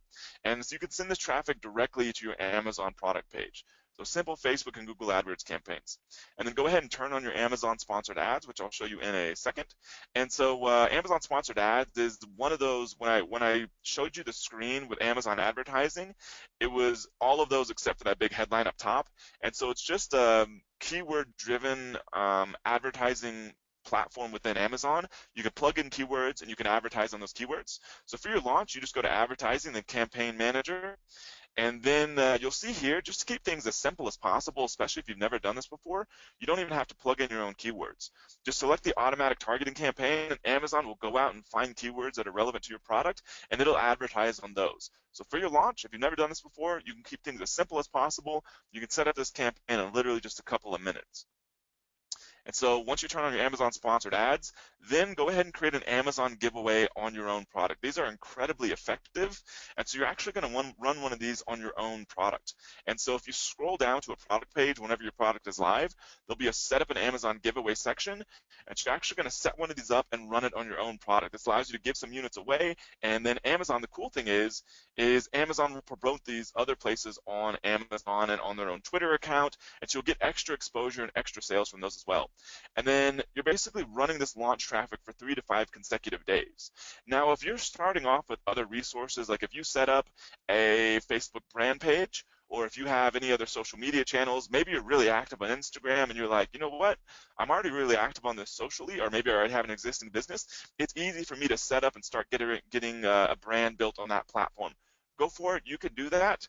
And so that's another way to send traffic to your product during the launch. And the way you'll use that 50 to 75% off coupon is by using some of those extra traffic sources. So if you have a Facebook brand page, like Jason said, like you don't want to sit around and do nothing from the point when you order inventory to the point when your inventory gets live. So good use of that time is, one, you build out a simple brand website just so your brand is a little more credible. The other thing too is you can build out any social media profiles you want to use, Facebook brand page, YouTube, Instagram, anything else, and you can start putting content on those. So then within that month or 2 months until your product gets live, you already have this existing channel built up, and when you launch your product, you start posting your coupons on there and say, hey, for the next 3 days, you can get my brand new product that's awesome, it's been tested, it's great, high quality, on Amazon for 50 to 75% off. Go into your email to get this coupon, or you can just give them the coupon code either way, and then that's another source of traffic you can tap into during your launch. The overall purpose of all this is to get a bunch of traffic and sales on your Amazon product listing in the shortest amount of time possible, because that's going to help you rank higher in Amazon after the launch. And so the results of this launch is, first off, you're going to increase organic search rankings. This is really the big thing that you're going after, because just doing a launch is nice, but if you're giving away products at discounts and all that, you're not necessarily going to make a lot of profit during the launch. Sometimes we have seen it happen that you do actually make a decent amount of profit during the launch, but in all likelihood, you're likely going to be breaking even or potentially even losing a little money depending on how aggressive you are for the launch. So really the thing you're going after here is the increase in organic search rankings after the launch, because then that means you're getting good, solid, full price sales on Amazon after the launch and hopefully for a long time. Also, increase in category rankings. This just gives you extra exposure. Remember, the big source of traffic on Amazon is search, But however, there's a lot of value in also ranking well for categories, and that'll happen just by you selling more on Amazon. You don't necessarily have to do anything else special for that. And also another big benefit is getting additional product reviews. So when you get a lot of customers and you do things right, you can turn a lot of those into product reviews, and that means your product is going to convert higher and will be a lot more credible to people just searching for your product that don't know you, that don't know your brand, which will also help your organic sales. And then, at the end of the day, you're going after the organic, natural, or organic sales for your product. And so just to show you an example of how this works is this was a product that was launched with a system very similar to this. We launched it at the beginning, literally started from scratch. And as you can see over this time period, I think this is a matter of, months, that the product consistently produces, $200 to $400 per day in profit. This is an example of a day of this. Sold about $1,400 that day, about $300 in profit. And so the results, the launch got the thing to organic rankings. We stayed on top of getting reviews and driving some more consistent traffic that we'll talk about in a minute. But it all started with a launch. And so the goal is to keep producing consistent sales after the launch. Otherwise, you're just running launches all day long. But now we're going to talk about producing, scaling your sales and producing ongoing traffic during, once you're sort of done with the initial launch. So first thing, like Jason mentioned, is to re-optimize your listing using sponsored ads data. So let's just look at this. So you run your automatic targeting campaign for your product. Say you're doing the shiatsu massager. You're like, you know what? I think everyone's going to buy this thing who's searching for shiatsu massager. You run your automatic targeting campaign, and here's what you find. Now, I just made this up, but this is not that far from reality. We just did this for some of our products the other day, and the results were absolutely crazy. If you would have said, hey, Matt, I'll bet you money on what keyword is going to produce the most sales through sponsored ads for your product, I would have been dead wrong. I would have lost all kinds of money on that bet because it wasn't at all what I expected. And who knows? I don't know why, but now it's time to sort of optimize the listing based on the keywords that are performing the best. So in this case, massage pillow produced 17 sales, neck massager produced 7 sales, shiatsu massager 0 sales, electric massager 1 sale. So if you see data like this, to really crank up your sales on Amazon, you'd want to go start targeting that keyword massage pillow. And so this means you would work that better into the title. What we typically recommend is your brand name and then main keyword.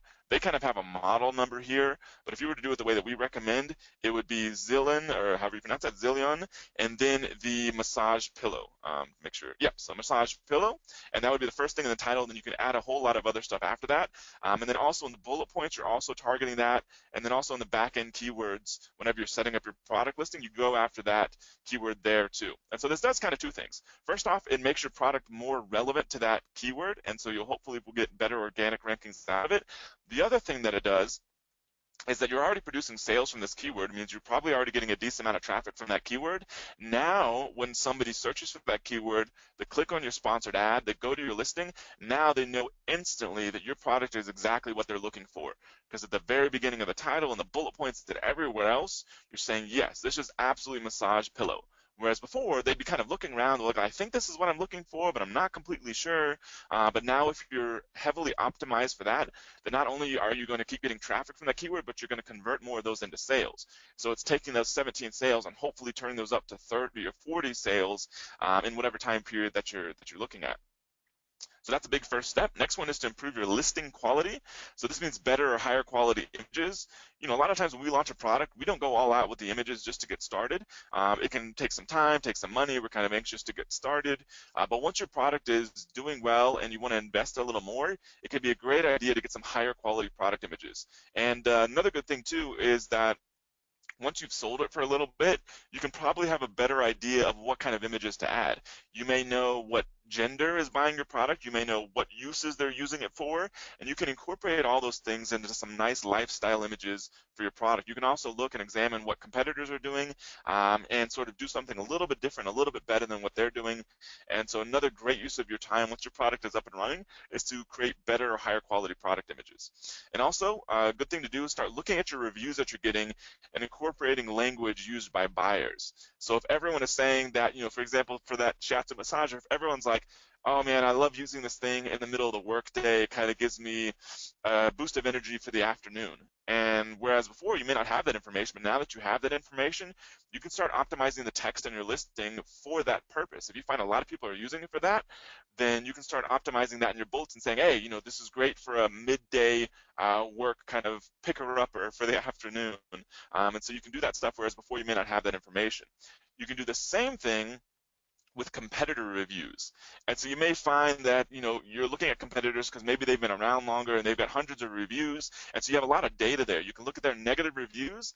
And if a lot of people are saying, this product broke after 2 weeks, or this product, runs on battery and I prefer a cord, or it has a cord and I prefer batteries. And then if your product sort of addresses some of those concerns, then call those things out in your listing and say, hey, my product, unlike these other competitors, my product uses batteries, or my product uses a power cord so you never run out of batteries, or my product is big enough so that it works a lot better. Anything like that is a great thing to do with your bullet points after you've sort of got your product up and running. Other thing to do is to really focus on getting more reviews. Reviews are going to help your product convert better. They can potentially help you get more traffic. They provide more social proof. And so Jason mentioned package inserts.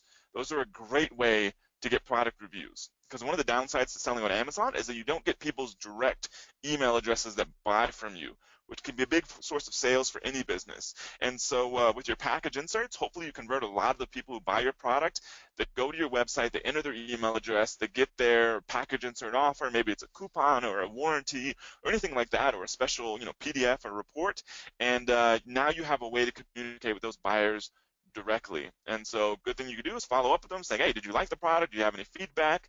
If you did like it, would you mind please leaving a review on Amazon? You just keep that machine going. Now, you're not sitting here doing sort of black hat stuff or funny stuff to get reviews. There's a lot of that stuff that has gone on over the past 4 or 5 years, and Amazon's really cracking down on it. So if you do things the right way, you can build a good, solid, consistent business. Some of the most successful people we've seen do this business, people that are doing, tens of millions of dollars a year, they kind of played the game of, I'm just going to create a great product. I'm going to provide great service. I'm going to put the systems in place so I can consistently get reviews. And then you just see them cranking along year after year because then they're sort of running that system, and they add, a few reviews here, a few reviews here, a few reviews here. And then all of a sudden, they're just dominating the competition. So a great way to do that starting as soon as possible is with package insert and following up with buyers.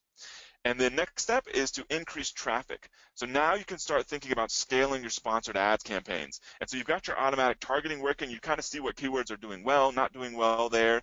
You can take some of that data and say you find out that massage pillow is working really well. Throw that into a manual targeting campaign, which means that you're actually plugging in your own keywords. Put a lot of different derivations of that. And so maybe you can add plural, you can add massage pillow for office, any other kind of keywords that are relevant. You can add that stuff to your manual targeting campaign. You can start ramping up your bids on there and getting more traffic than you would just with the automatic targeting. And so that's another big source of traffic, is scaling your sponsored ads. Now there's another one that's still a lot of people. It's way less competitive than sponsored ads because I think a lot of people just haven't converted it over. They haven't figured out how to use it. Is Amazon Marketing Services. And so when I showed you that screenshot at the beginning, this big headline ad at the top is actually run through a platform called Amazon Marketing Services. If you just go through Amazon Seller Central, like most Amazon sellers, you will not have access to this. You have to sign up for it separately, which is why there's less competition on here. But you can see how much real estate it takes up on the page, and you've got more things to play with. You've got a headline, you've got a different image, you can feature 3 more of your different products on here, so it's a great opportunity. And this is another one, is you can actually advertise on other people's products, and you can advertise on your own product. So if you've got a competitor that's doing extremely well, you can advertise on their own product listing with Amazon Marketing Services. And so all you do is go to ams.amazon.com. Once you're set up and selling on Amazon, you can sign up here. It's fairly straightforward. So just go to ams.amazon.com, and now you can, go through a few different steps. You can be advertising on those different placements, and you can advertise on that headline spot. You can advertise on other people's product pages, and it's another great source of traffic that's usually extremely profitable. And then also another good step to start increasing traffic even more is to leverage the power of lightning deals. And so lightning deals, Amazon was slowly rolling out, I don't know, a few years ago, but now almost everybody who sells on Amazon has access to these. And these are pretty insane what they can do. I mean, we have products that'll sell up to 6 or 7 times in a single day what they normally would by running a lightning deal. And so all you do is whenever you have your Seller Central account set up and your product's live and selling and all that good stuff, you go to advertising and then lightning deals, and you'll see it in there. And so if you look on, I was looking the other day, if you look in Google and search for like keywords related to Amazon Lightning deals. There's a ton of bloggers out there who are like giving people tips on how to take advantage of lightning deals, how to find lightning deals. And these are consumers, people who want to buy stuff. And so it's a big deal for consumers out there that know what they're looking for, because Amazon features this stuff all over the place. And so basically you're just kind of running a short deal on your product. And Amazon will have it featured on this kind of page, which is their today's deals section. They'll also post it other places, such as their Twitter account, which you can see this one has about 600,000 followers. They'll post the lightning deals here. So it's a great way to get a huge burst of sales, which remember is you can make profit on these. You typically make a good profit on these lightning deals, even though you're giving a little bit of a discount. It allows you to get a lot more customers, which can lead to more reviews. So there's all kinds of good benefits to running these deals. And a few tips though is like, sure, it's easy to go turn them on, but how do you really make these things work? A few tips is one is to promote your lightning deal outside of Amazon. Don't just rely on Amazon, because the more traffic you get here, if your deal gets really popular, then Amazon will feature it in more places. And so use your social media profiles, use your email list, and promote your lightning deal just like you would promote anything else. And also keep your quantity low. You can actually change this throughout the lightning deal. So as you can see, I've kind of highlighted over here, the deal is 87% claimed. So if you're a consumer that's kind of browsing, you're like, oh man, this one is 87% claimed, there's only 10% left of this thing, I better go buy this thing. There's a way you can kind of keep that number high throughout the lightning deal, which is by playing with the quantity throughout the deal. So maybe you start a little lower, and then you keep just sort of adding a few units there, and that'll help your deal actually sell even better. So number 4 is to grow your brand by adding more products. So now here's something to think about, is that, somebody was asking the Q&A. I was looking while Jason was talking, and I may get to this to the live during the live Q&A section in a few minutes. But somebody was asking, how does this business actually work? Like, I don't understand the profit stuff. Like, is that inclusive of buying more inventory? Like, how does that work? The thing is a lot of people, they get one product kind of doing okay on Amazon. They've produced some sales, they've done a launch, they've got a little extra traffic going. They're like, you know what I need? I need to add a more product. And they're like, okay, cool. And they go add another product. And they're like, you know what I need? And now I've got this one on Amazon. I need to add another product. And then pretty soon they're wondering where all their cash went, because they've got all this money invested in inventory, but their first product never really picked up that well in sales to justify spending money on all those other different products. So the leanest way to start, do a really good job with your product selection. Jason did a great job teaching that part. Do a great job with your product selection. And then once your product is up and cranking and making good profit on Amazon, meaning that the amount you're reinvesting in inventory to keep that product in stock is less than the amount of sales you're making. So you've got good profit there for that product, and then you start thinking about and adding more products. So get that first product cranking along, doing well, making good profit, then start adding more products, because you eventually will cap out in terms of the amount of sales that first product can make, and then really you have to add more products. But be smart, let that product make good profit first. Your goal here is not to, have this big fancy brand. Your goal here is to make money for yourself, your family, have a good business that provides you lifestyle freedom, or can grow big if you want. Either way, it starts with making good profit, and that comes from your initial product doing well. But when you're ready to start scaling this thing up with more products, the numbers can get pretty exciting. So let's say this is all pretty conservative. Let's say your first product makes 20 sales a day, and that's 600 sales a month. Let's say it sells for $35 each, 21 grand a month in sales, or about $7,300 a month in profit from this product. Now you may reinvest some of that in inventory, so it's not necessarily cash in your pocket, because you may use some of that to reinvest in inventory, but that is the profit before reinvesting. 2 products, that's 40 sales a day. Once again, just assuming this is all even just for the sake of simple math. 40 sales a day, 1,200 sales a month, $42,000 a month in sales, about $14,000 or $15,000 a month in profit. Crank that up to 5 products, $36,000 or $37,000 a month in profit. 10 products, $73,000 a month in profit. Here's where things start getting really interesting with this business, and how we've had people we've taught that have gone from like zero, never selling on Amazon, just getting started, to a year later, they're producing $100,000, $150,000 a month in profit. And then they can really do whatever they want with that money. Some of them are investing it, some of them are using it to fund their lifestyle, having a lot of fun, taking trips, or some of them just want to keep cranking along and growing their business even bigger and bigger and bigger, because that's their level of ambition. Either way is fine, but things get really interesting when you start getting multiple products doing well on Amazon. So the easy way to find out which products you should add is don't go off jumping into other markets or other brands. Take your initial brand and leverage that. So choose a product that your existing customers will buy. So in this shiatsu massager example, I just scroll down to the little section. It's called frequently bought together on Amazon, and it's got this handheld scalp massager. So somebody's got this pillow massager going on their back or their neck or wherever, and maybe they're also doing this head thing at the same time. And so choose a product that your existing customers will buy, because the advantage of this is that for the next product you launch, you're no longer starting from zero. Now you're starting with an existing base of customers. You're starting with an existing brand. You can do co-promotions with the product, and you can get this second product selling and making profit much faster than you could with the first one, because you've got existing resources you can leverage. So one way to find these out is frequently bought together. Another one is customers who bought this item also bought, because the frequently bought together may only have 1 or 2 products in there.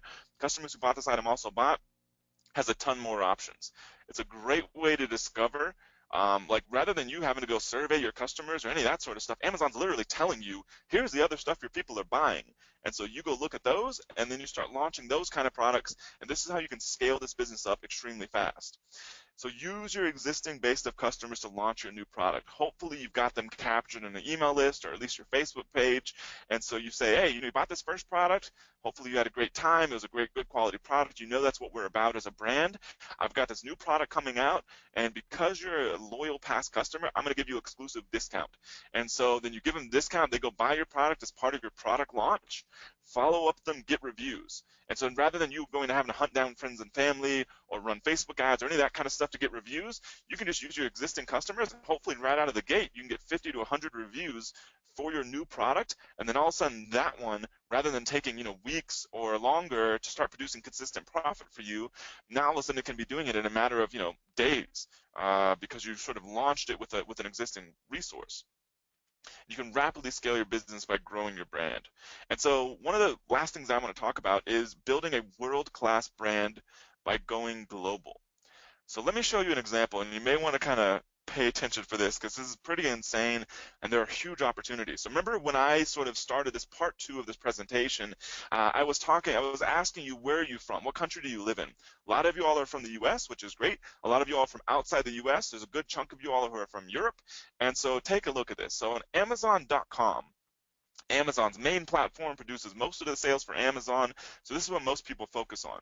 Amazon.com, this shiatsu massager, the reviews, it has about almost 6,000 reviews, which is a lot. This is a lot of reviews. And bestseller rank in the category, which is how well that product ranks relative to all the others in the main category it sells in, is 739. So it's the 739th best-selling product in that category, which is actually really good, because Amazon does $135 billion in revenue, millions of different products. So being ranked less than 800 in a top-level category is extremely good. Let's go take a look at this product on a different platform. This is a very similar product on Amazon.de, which is Amazon's Germany platform. This platform alone, last time I checked, produces about 14 or more % of Amazon's total sales. Amazon Germany is the place to buy stuff online, just like it is in the US, in Germany. And so there's a lot of volume there. But let's take a look at the competition, which looking at the number of reviews is a good way to kind of gauge competition for a product, because you know that if you're competing against them head to head, they have 6,000 reviews and you have 10, then why would somebody buy your product unless you're giving a better price or better quality or any of that sort of stuff? But reviews can be kind of a good barometer for competition. So same exact product pretty much, 39 reviews on Amazon Germany. So you can go launch this product on Amazon Germany and find 40 people on the street. You can find 40 people in an online community and give some products away, get reviews, and all of a sudden you're dominating for this product. Bestsellers rank on that platform, which the volume is a little lower. However, it's still pretty significant, still multiple billions of dollars a year. Bestsellers rank on that platform is 598. And so it's doing extremely well over there, but the competition is next to nothing. Just because those platforms are, like Jason said, kind of like Amazon.com was like 4 or 5 years ago. The competition is extremely low, but the volume has picked way up. We used to tell people only start on Amazon.com. That's all you need to worry about. Amazon.com is the way to go. Because sure, there was more competition, but the volume was so much higher. Now the tables are starting to turn. If you're in the US and you've never done this business before, I would still probably recommend starting on Amazon.com. But if you've done this business before, or you're based out of Europe or anywhere else, you would definitely want to look at the same opportunities on these different platforms to find out where the best place is for you to launch your initial business. Because the sales volume on them has picked up so much, but the level of competition has not picked up quite as much. So Amazon UK, also a great opportunity. So this has only 82 reviews. Bestsellers rank is a little bit lower, but that's perfectly fine. Still a great opportunity on both of these platforms. So when you're looking at this business, you may want to start very soon thinking globally, not just Amazon.com in the US, but also looking at the European platforms. And even Amazon Japan, especially if you speak Japanese, but European platform is probably the next tier after Amazon.com. So there are massive opportunities on all Amazon country platforms. Some international platforms have crazy low competition, kind of like what I just showed you. And regardless of where you live, you can sell anywhere in the world. It doesn't matter if you're selling if you live in the US, you can sell on the European platforms. It's fairly straightforward now. In fact, I'm actually here in Park City, Utah on a ski trip, but I was meeting with one of our members, a very successful member, sold a very successful business, kind of went through our program, went through our training, cranked up, business was doing $300,000 or $400,000 a month in sales, sold his business for 7 figures, and so I was actually having dinner with him last night, and he says he's launching a new brand, and he's bypassing US. He's just going straight to Amazon Germany. So there's something to be said there. So this global diversification also adds huge value to your business. We work pretty closely with a business brokerage that's very experienced in helping people sell these kind of businesses, selling on Amazon, because some people, they've been running it for a few years and now they want to cash out and make, a few $1,000,000 or more and sort of live a great life or start a new business. And so adding global diversification, even if you don't do it initially, because remember this whole section is about scaling sales. So if you start in the US, that's all good. Keep focused, but when you're ready to really scale things up and you're kind of looking that maybe I want to sell this business for a lot of money in the future, being able to say that your brand is now selling in multiple different countries adds a lot of value to your business if somebody's ever looking at acquiring it or even investing in it. So here's a quick recap of what we've covered so far. So we've covered the huge $135 billion per year opportunity on Amazon, getting set up to sell with Seller Central, product selection, finding suppliers and ordering inventory, product listing setup, launching a new product, and scaling sales. But what if you want to go deeper and you want all the secret strategies, tactics, and a step-by-step walkthrough of building this business? We've been here for a couple hours, and you've gotten a great sort of crash course in how to build this business from start to finish. You're going to get the recording, you're going to get the slides, all that good stuff. But obviously, there's a lot more to doing this. And so, we've had people, I'm sure everyone's fairly familiar with Amazing Selling Machine, tons of success stories. This guy was cranking up to $100,000 a month with his brand new business. He said it took just under 9 months for him. We actually just put on a live event in Barcelona, which I'll talk about in a second. And we did a special cocktail reception for people that were selling. The criteria is basically at least like $300,000 a year.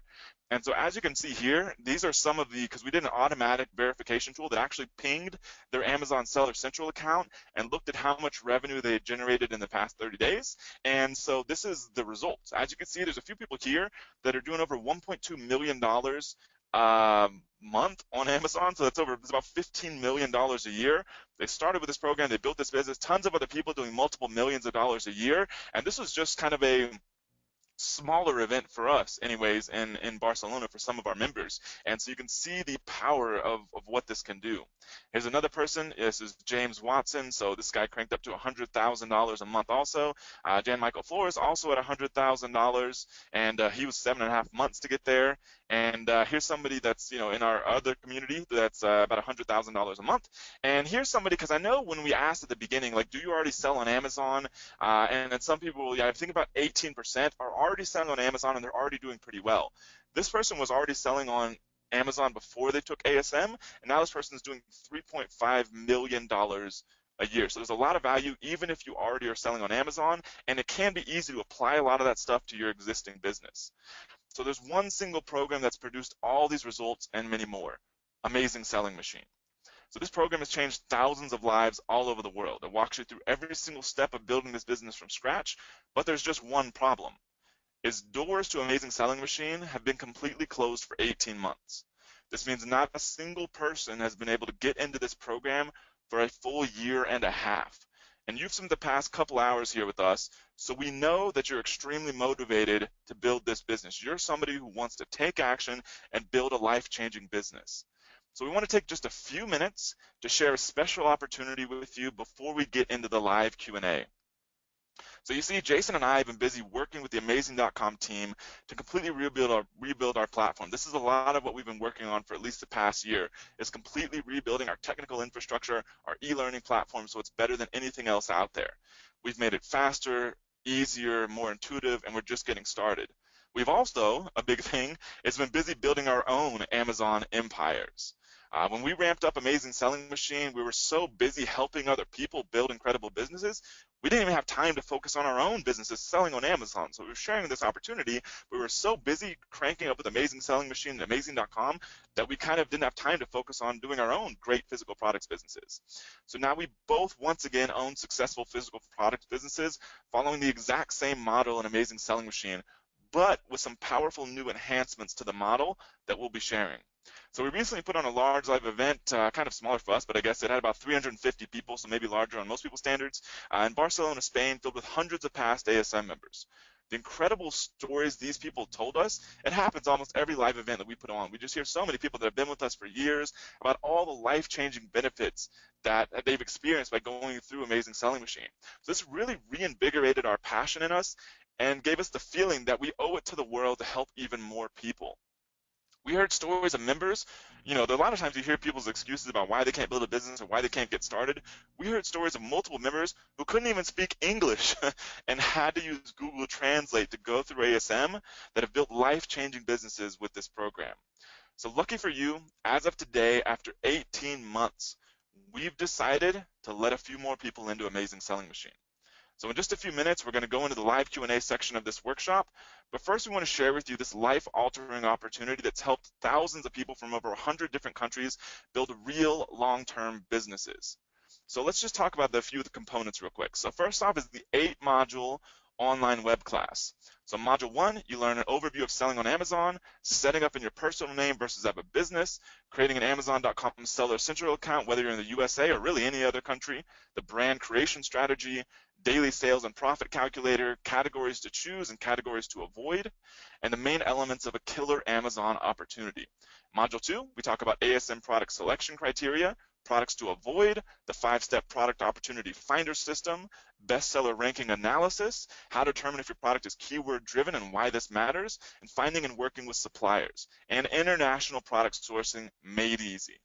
In module 3, we talk about how to contact suppliers and what to say with templates, how to get the best pricing and terms from your supplier, evaluating product samples and choosing the best supplier, choosing a brand name and a product name, easy product design and packaging, labels, UPCs, and more, and labeling your product for FBA, placing your first inventory order, and preparing your FBA shipment. Then in module 4, we talk about the 4 key elements of a top-notch Amazon product listing, finding the best search term keywords for your product, creating a killer product title, creating attention-grabbing product images, creating compelling bullet points, creating an irresistible product description, and email campaigns that scale sales automatically. Then in module 5, we cover the listing jumpstart system to ramp up your Amazon sales using press releases for instant traffic and sales, getting massive traffic from popular social media channels, building social proof by creating your own Facebook brand page, and creating promotional videos, and simple steps to creating a high-quality brand website. Then in module 6, we cover the powerful listing launch formula marketing system, introduction to keyword ranking, getting your first product reviews, getting reviews if you don't live in the country you sell in, setting up automated Amazon sponsored ads, analyzing results and setting up manual Amazon sponsored ads, and leveraging your reviews for more buyers. Then in module 7, we talk about how to do a sales velocity boost with a discount promotion, building your customer list, leveraging top Amazon reviewers, leveraging third parties such as bloggers and YouTube celebrities, re-optimizing your product listing to ramp up conversion, Amazon brand registry, and social media strategy for promotion and traffic. Then in module 8, we talk about running your business on autopilot. Your goal of this whole thing is not to build a job, it's to build a good, solid asset that produces cash for you. And the only way you do that eventually, once you get things up and running, is by bringing people on to run the business for you. So that's what this is all about. Seller Central Operations Overview, seller feedback and your seller rating, inventory management, using Amazon reports to strategically grow your business, and your daily seller checklist, and outsourcing your business for massive growth and the ultimate freedom. Now, these core 8 modules walk you through building this business and massively scaling sales on Amazon from start to finish. So component number 2 is the private and exclusive community. So with ASM, you get immediate access to a private network. You get to learn, collaborate, and potentially partner with other members, and you'll never be alone in building this business. You'll get extra education and the latest strategies inside of there. And plus, once you finish ASM, you'll graduate to the advanced community with thousands of members that have been through ASM and that are running extremely successful Amazon businesses, and you'll meet thousands of other ASM members. Component number 3 is mentor support. So with any business, you'll run into challenges and roadblocks. This is why with ASM, you get access to a powerful mentor group. There are proven experts at selling on Amazon. They'll make sure you get through any issue that you run into, and our goal is for you to be massively successful, and the mentors help us deliver on this promise. And also included with ASM are some special bonuses, and some of these have never been available before. So bonus number 1 is a software discount package. There are tons of powerful tools we use to scale and automate. Because of our reputation, we've worked deals with top providers, and as an ASM member, you get access to all of these. These software tools help save you time and money, and these exclusive discounts are worth over $2,000 alone. Bonus number 2 is the brand new upcoming Launch Evolution program. We've done over $80 million in product launches, and we've put everything we know into a brand new program called Launch Evolution. It hasn't even been released yet. It's coming very soon, literally over the next couple of weeks. With ASM, you get complimentary access to Launch Evolution. So after you complete ASM, we don't recommend getting distracted with it right now, but after you complete ASM, use Launch Evolution to skyrocket your sales. Bonus number 3 is early access to the latest strategies and tactics. There are new opportunities constantly being discovered on Amazon. We have a network of thousands of successful sellers, and we work with them to create quick training tutorials. You can use these anytime you're building your business. Scale your sales, increase rankings, improve your operations. We currently have over 190 of these powerful courses available. And all of this is 100% included with your ASM membership. And bonus number 4, and this is probably the most crazy thing of all, is the brand new 2017 ASM. Nobody knows this yet, but we're creating a brand new ASM. We're releasing it in April of 2017. It's completely updated and upgraded. Contains the latest of what's working right now in this business, and you get access to the current version and the new version. So now is your opportunity to get a head start, a couple-month head start on everyone else. So included with Amazing Selling Machine is you get the 8-module online web class, easily valued at $34.97, private and exclusive community valued at $600, access to the ASM mentors, $9.97, bonus software discount package, over $2,000, Launch Evolution, $19.97, 190 plus additional courses, $468, and the brand new 2017 ASM, $49.97. Total value of all this stuff is about $15,000. So what's your investment to join all this? Well, the last time we offered Amazing Selling Machine, it was $49.97, about $5,000. In fact, for the past 3 years, when you actually could sign up, which were very limited periods, for Amazing Selling Machine, it was the same nearly $5,000. However, ASM used to include multiple software tools we built years ago specifically for this business. We built those tools when none like them existed. We had to build them for our own businesses. Because of that, we charged a premium for ASM so we could fund the continual development and maintenance of those tools. Things have changed though, and now there are tons of great powerful tools for Amazon sellers built by companies who only focuses on those tools. Because of this, last year we shut down all of our Amazon seller tools. They weren't really needed anymore because of the wide available of equal or better options. Instead of requiring an extra investment, we actually secured you exclusive deals on existing tools to use as needed. Due to this and our current burning desire to help more people change their lives, like all the people we heard from at our recent live event, the investment to join Amazing Selling Machine and get the over $14,000 in value is not $5,000. In fact, it's not even the original investment to join ASM just 3 years ago, $34.97. Right now, you can get everything included with Amazing Selling Machine for the rock bottom, crazy low investment of just $19.97 a year. This absolutely insanely low price might not be sustainable for us, to be honest, so it might go up in the future. So we can't promise it'll be the same price in the future, but for now, we're sticking to it. So we know that ASM can help you build a business that changes everything. It can provide you the financial freedom you've always wanted, the freedom to do what you want, when you want, and how you want.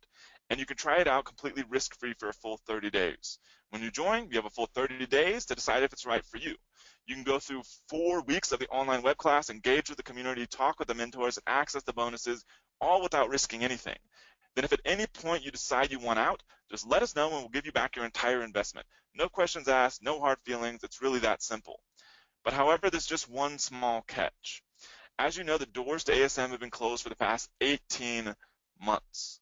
You literally cannot sign up right now publicly anywhere. You can even go ahead, go to AmazingSellingMachine.com and try it. It's not possible. There's no public sign-up page. We don't really want to get the word out that we're letting people in, especially at the super discounted investment. So we're only leaving the doors open for the next 48 hours. You absolutely must sign up by Monday, February 20th at 12 p.m. Central Standard Time, and there's a chance that we might even shut down registration before then.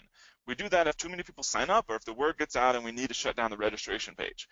It's likely that won't happen, but it could. So if you want to get in, you should try to sign up as soon as possible. The private link to grab your spot in Amazing Selling Machine while nobody else can is go.amazing.com/ASM now. In fact, let me walk you through that sign-up process right now before we get to Q&A so you know what to expect. First, you're going to visit the private registration URL, go.amazing.com/ASM now, which will take you to the secure registration page. Next, just fill out that simple registration form. Then you'll be taken to the registration success page with important information. As soon as you get to that page, click the green button to fill out the new ASM member onboarding survey. This gives us the critical information we need to add you to the private Facebook group and help you start building your business immediately. Because this is a private opportunity, we will be manually adding you to the Platinum membership and granting you access to ASM within 24 hours. Then, once you're inside, we'll be in touch with more information to help you succeed every step of the way with this incredible program that's helped thousands of others just like you. We've seen thousands of people change their lives with Amazing Selling Machine. We have members that now produce over $1 million in sales per month with a 30 to 40% profit margin. And it all started with them taking the first step and getting inside ASM. So now is your opportunity. We hope to see you inside and can't wait to work with you to build the business that changes everything for you. So visit go.amazing.com/ASM now, right now, to grab your spot if you'd like us to help you scale this business fast. We're about to start the live Q&A and might go for a full hour.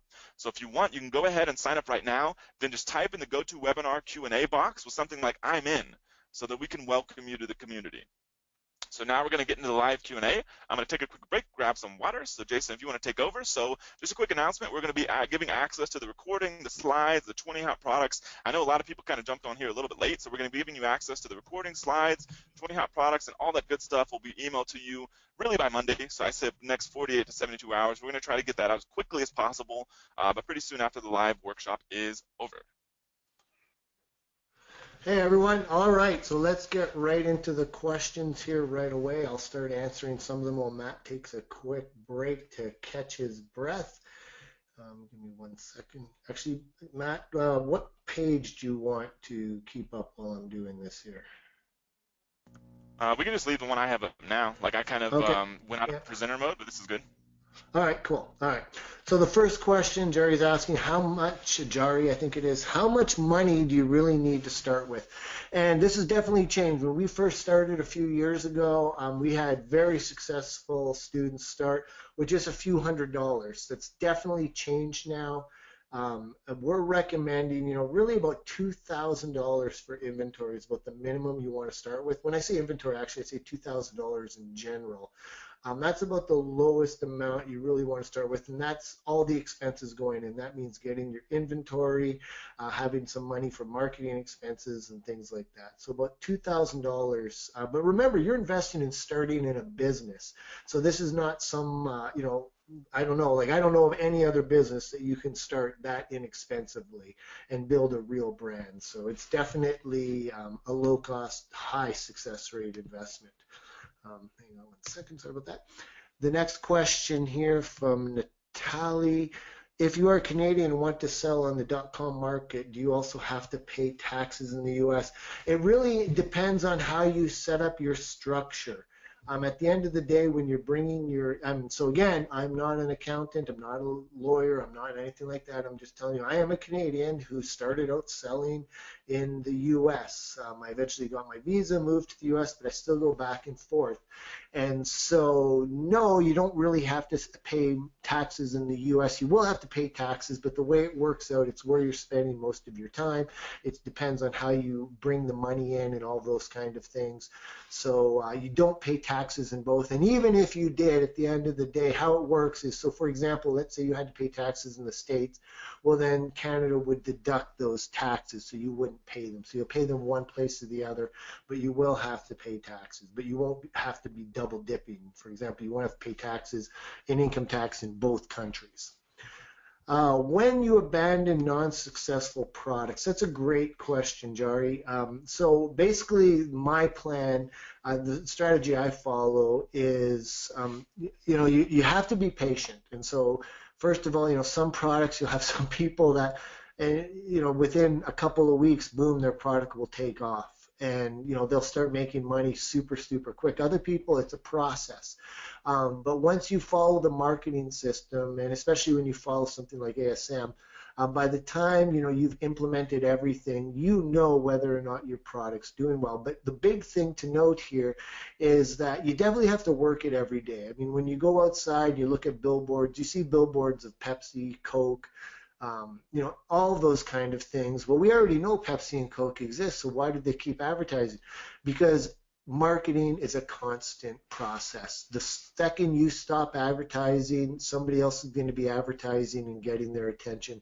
It's not like a brand is you advertise once and then boom, sales just keep coming in. It's a constant process. So you're constantly running sponsored ads, you're constantly putting new content out there, you're running lightning deals, you're doing giveaways, all of those kind of things. So you're constantly always throwing traffic at it. But pretty quickly, I mean, at the end of the day, I don't want to say I'm skirting around the issue because there's no real answer. I mean, it really depends on if your product's getting traction. If you've got a really good listing and you're looking at the conversion rate, you make sure, okay, I need to get traffic now. You start getting traffic, and if you just can't get your listing to convert, well, then chances are it's a product that you need to walk away from. But the big thing is, the big mistake you can make is walking away too early. If you don't check the conversion rate, live and die by math. Know your profit factor, know your conversion rate. That's how many people go to the page versus, the amount that actually buy. So if every 100 people, 10 of them buy, that's a 10% conversion rate, which is, pretty decent. But if you have a lower conversion rate like that, that means you got to start testing things. You've got to get better images. You have to get a different title. And then once you get your conversion rate up, you start throwing traffic at it and get more and more sales. So it's really the math. If you're getting 100 visitors a day, but you've got a 2% conversion rate and can't lift it past that, well, the product's probably a dud. But you have to let the math flesh out the answers. This is a long question, so give me a second. It's from David Parsons. I'm planning my business. I am driving crazy not knowing the answers to these two questions that are really key critical to the goal process. One, when Matt says that one might hope to initially make 25 to 35% profit, what exactly does that mean? Are those figures pure profit, expenses? So profit is definitely a variable of a bunch of different things. Sometimes you'll hear people say, I make 50% profit, but that's not at the end of the day total profit. They're just talking about profit based directly on Amazon sales. So 25 to 35%, though, when he's referring to that, that's pure profit. That means after your marketing expenses, that means after all expenses, you have cash in your pocket. Any business that does 20% or more in profit is very good. That means pure profit. Amazon is different, though, because you don't have the infrastructure that you have to pay for. You don't have to pay for shipping, like the warehousing expenses and all of those things to get started. So you can very quickly become very profitable. And when I first started on Amazon, when I was making $100,000 a month profit, that was at a 50% profit margin, and I had very little expenses. I got in on a niche that just took off, and I had very few expenses. And at that time, Amazon didn't even have sponsored ads or anything like this. It was all just natural traffic on Amazon. Now, things have definitely changed since then. But the cool thing is with Amazon sponsored ads and that, they give you great data so that you know if ads are profitable, what keywords are profitable, so you can turn those into really profitable things. But when he says the 25 to 35%, he means at the end of the day, that's the money that's going into your pocket. Remember, though, when you... Yes? Jason. So like this question, I didn't want to cut you off, but like this question, I read it like while you were doing your part one of the presentation, and I actually whipped together a fancy little spreadsheet to kind of explain this. So perfect. I was gonna show it real quick. Let me know if can you see my screen? I the can, spreadsheet? yeah. Okay, so yeah, I just kind of like whipped this out while Jason was talking, so there's a chance some of the numbers could be off, but I made this in like 2 minutes. So anyway, so like he was asking, when you're sort of reinvesting in this business, like how does all that play out? So I created kind of like a simplified example.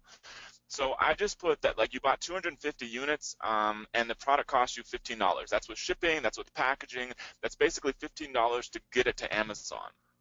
And so, and then there's going to be Amazon fees, which is another sort of thing to take into consideration here. But so initially, just starting out, like you're going to have to spend some money on some inventory. So this is completely fictional. Some people spend as little as $1,000 on inventory. Some people spend more. But either way, just for the sake of an example, so at the beginning, you're sort of out with whatever you invested in inventory. That's what's gone in terms of cash. There is no profit because there's no sales.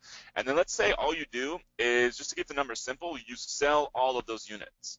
So you sell the 250 units and they sell at $40 each. And so you basically brought in $10,000 in revenue. And then let's say this next time you invest 500 units of inventory at $15 each. That's 7,500. You have a little bit of advertising, and then so at the end of this, your profit is $2,000 or 20%. And at this point, you're still out of about $1,700 in cash. And then the next month, because you bought 500 units, then you sell those 500 units. So now you brought in $20,000 in revenue. And then so now you're cash positive, and but let's say you invested for 1,000 units. So you bought 250 units, then 500 units, then 1,000 units. So the next month you sell those 1,000 units, and you're at $40,000 in revenue. And then at the end of all that, you're starting to get up in a higher profit percentage, and your cash balance is $16,000. This all assumes you're not getting any other products, because other products will take away from your cash up front, but allow you to produce more cash and profit in the future. And let's say this product kind of caps out at 50 units a day. So then month 4, 5, and 6, you're basically selling the full 1,500 units a month. You're only buying 1,500 units just because that's all you can sell. There's no point in buying more inventory. So then each one of these, you're basically producing about $24,000, $25,000 in profit, and that just keeps building up your cash pile. This is how people build up a pile of cash. This is how Apple actually built up a cash pile of about $180 billion selling physical products. It's because it takes a little bit of money up front, but then once you start getting this asset that's out there selling and producing a good, healthy profit for you, that's what all this means. Now I added an employee here in month 4, 5, and 6, or maybe multiple employees that are fairly inexpensive. You don't really need them at first, but later on you eventually want other people to do some of this work for you. So you add an employee, but there aren't a lot of extra expenses that go along with this business. Obviously, it's not a brick and mortar thing. 99% of our people do not have any sort of office whatsoever. You don't need any of that sort of stuff. Even the employees to run this stuff are fairly inexpensive in most cases, and so this is kind of what this looks like. So there is a difference between profit, which is the amount of money you make relative to the expenses that you have, and then there's the actual cash you're building up in the business. So kind of threw this together, maybe missing a few things, but this is in general the kind of approach for this business. Cool, awesome. So one thing, as Matt was talking there, I see a question pop up. Don't you think the Amazon sponsored ads is a bit of a con? I have no idea where whoever put that in there even got that idea. Amazon sponsored ads is by far not a con. It's a powerful pay-per-click system used within Amazon. I get incredible results using it. I know Matt does. In fact, we tell everyone it's a must-do. If you want to succeed on Amazon, you need to be using Amazon sponsored ads. It tells you directly. I mean, all the data is in Amazon. It tells you if campaigns are profitable or not. It works fantastic. So sad that you even heard a rumor such as that, but it is not. We highly recommend it. It works powerful, and I can tell you right now, any successful seller on Amazon is using Amazon sponsored ads. All right, next question. Would you recommend someone in Canada have products shipped to them in Canada then to the U.S. warehouse? No, 100% not. Sharon, and the reason is because you'll be double dipping on payments. You'll have to pay import stuff in Canada, then to get it shipped there, that would be a huge expense. Highly recommend if you're in a different country, you would use a freight forwarder for something like that. Get them to send you, you might be able to get one box sent to you just so that you can inspect it, but I would recommend not doing that. That would dramatically increase your costs very, very high. Confused about the pick at least 3 similar products when first starting out. So Tom, what I mean by that is, so for example, when you saw, when we identified the shiatsu massager that Matt had. You would want to make sure that there's a total of at least three shiatsu massagers similar to that product that are selling well. So you'd want to make sure there's at least three of them in the top 2,000 BSR of that product. So when I showed you the velvet hangers, for example, I would want to make sure, because if there's only one, so for example, let's say I found that opportunity, I found one velvet hanger seller doing well, like say a 300 BSR, but then any other people selling velvet hangers were really high, like 10,000 BSR, 100,000 BSR. What that would tell me is that it's not a proven product. What it is the person that's a top seller probably is aggressively marketing that. It might be a big name brand that really focuses selling on Amazon. However, if you find that there's three similar products that are selling well, that tells you that that's a highly searched for product. But it's not. So it's something that's a little more guaranteed to be able to do well for you than if you were just trying to pick something that only had one. And that's the advice we especially, as you get more experience with Amazon, you don't even have to follow that anymore. If you see one product on there, you can start selling it because you've got a mailing list, you've got proven marketing systems and all that. But when you're first starting out, you want to go more with the proven sellers. All right, are there companies who do the packaging and paperwork to get your product ready to ship to Amazon? Yeah, this is what freight forwarders are. So freight forwarders basically are your representative to work between you and the supplier to get your product shipped. So if it's overseas, they will work with your supplier, coordinate. They have, they get preferred shipping, right? They work with shipping companies and all that. They will get the products sent to you, well, sent to wherever you want. So they'll take them to their warehouse first. You can ask them, I want you to inspect the products and then repackage them to these specifications for Amazon, and they'll do all that stuff. So that's what freight forwarders are, and we highly recommend that people use them. With a 4 to 6 week wait for products to arrive, how do you decide on quantity of the order, and what if it sells quickly? That's a great question, Tom. So really you go with what you can afford, and you want to minimize your risk. So we recommend, ideally, if you've never sold on Amazon before and you're just starting out, if you can, about 200 units. Obviously, sometimes suppliers won't allow you to go that small, but you want to start small. And the whole thing is, it's going to take some time to ramp up. But when you're starting out, you are going to go out of inventory. And there's two thoughts on this. Number one, you can say, I'm not going to run out of inventory. I'm going to make sure I have enough inventory to not run out of inventory. Well, what if something happens with your product? What if all of a sudden your product is a dud, if the manufacturer messes up or the product just doesn't sell?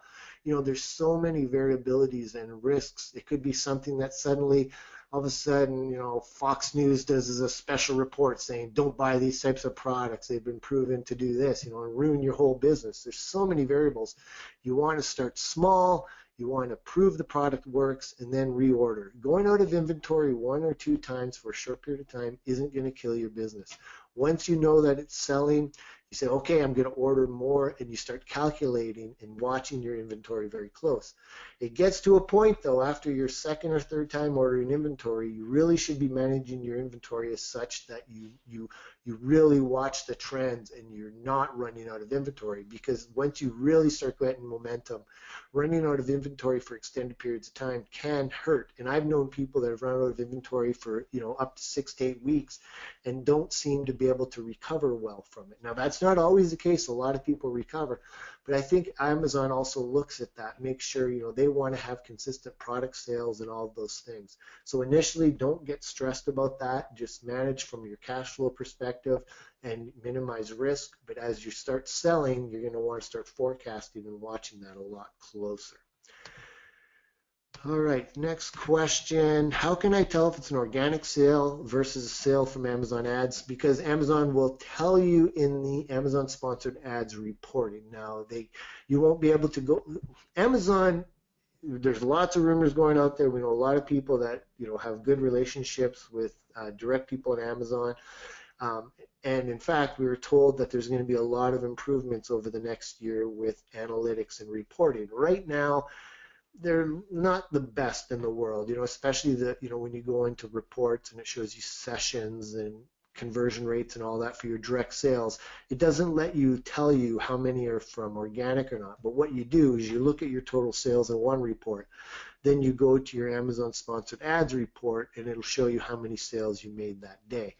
Now, the other problem with that, however, is that Amazon sponsored ads updates a little slower. So, you might get sales that, until the sale goes through totally, it might not show up, but it gives you a good estimate. So you'll know, in a couple days, you'll look back at what today's sales were in Amazon sponsored ads, and it'll say you've got 4 sales that day, and it'll say you got 10 sales the whole day, so 4 out of the 10 came from Amazon sponsored ads. And it's good that you're asking that question, Michael, because that shows that you care about looking at analytics. And the biggest thing to me, a huge success factor, is people that are doing their math. They're watching their numbers, and they're really understanding when their sales are coming from, and they're understanding, their traffic, conversion rate, all of those kind of things. Do you put the exact title in the keyword, for example, feather pillow, or is it feather body pillow? Would that be okay? So Norm, and Matt, I don't know if we want to rotate back and forth here. If you want to take a couple, then I take a couple, because I could just keep answering these all day long. Yeah, sure, that's fine. Okay, so maybe I'll answer this one, and then you take the next few. So I recommend putting the exact title. So let's say, for example, you see that feather pillow. After you run your your sponsored ads auto targeting campaign for a bit, you see that feather pillow is by far getting more traffic and getting decent sales. I would recommend putting feather pillow, and then you can put a little bit farther down in the title, the perfect body pillow. You can put, because feather pillow and body pillow are 2 different terms. You want to watch how many times you put the word pillow, but I would separate those because you want to be really focused on the exact term as much as possible.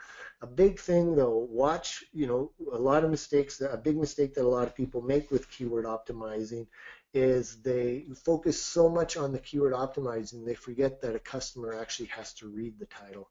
So whatever you do, make sure the title is something that will convey to the user that this is what they're looking for. That this is a top quality feather pillow, the most comfortable body pillow. Like I'm butchering a title. I would never write a title like that, but you really want to make sure it speaks clearly. And that example that I showed you, that the person had slashes and all those kind of things and no spaces between words, that was a horrible looking title. I would never click on that product, I don't think. So you want to be careful with that. All right, Matt, go for it. So Michael here is asking, make sure I'm unmuted. So yeah, Michael here is asking, can I respond to reviews by asking them to email us back at our website email address or direct them to Google, our website? So like Amazon doesn't want you giving like a direct link inside of any of that sort of stuff, but this is still kind of like a gray area. So would probably avoid it. It's just like, with any of this kind of stuff, it's like, what we've kind of always recommended people do is build a good, solid, long-term business. It's like, sure, there's always like gray area kind of things that you could do that aren't technically against the rules, but they're, in all likelihood, Amazon's not going to like them, and so it's better to just kind of avoid all that kind of stuff. Bev wants to know the criteria for using Amazon Marketing Services. Thought you had to be a vendor. So just so that people understand, so Vendor Central, to be a vendor, there's a process where once you're selling pretty decent on Amazon, Amazon will look at your product and say, hey, we'd like to become the seller of your product, and you be the wholesaler to us. So it worked. At one time, it was like the thing to become part of. Now, we're Vendor Central people. And we actually mix it up. We don't just put all of our products in there, because we actually find that using FBA for certain products does better. But with Vendor Central, ideally, if Amazon takes it, then it shows ships and sold by Amazon. They're not owning your product. They're simply selling it and using their power on Amazon to sell it. But you still get profits. Like they buy it. For example, if your product, say you sell for $25, they'll say, we'll buy them from you for $20. Well, if your profit margin there is still decent, they'll buy eventually like bulk amounts every month. And really, it makes it a lot easier on you. So what she's saying is, I thought you had to be part of that vendor program to use Amazon Marketing Services. And initially you had to be. When the marketing services first came out, it was a Vendor Central exclusive. It is no longer the fact. Now, as long as you're selling a product in Amazon, there is ways to get into the Amazon Marketing Services, and we recommend it for everyone. So yeah, because it's very, very powerful. So Adam asks, what's the actual formula for when you should move on to the next product? Yeah, so I'm not sure anybody has an actual formula, but the biggest thing is that I've seen it in other people's business, I've seen it in our own business, is that whenever you're sitting there and like, you got one product that's going and you're like, that you could sell more if you add multiple products.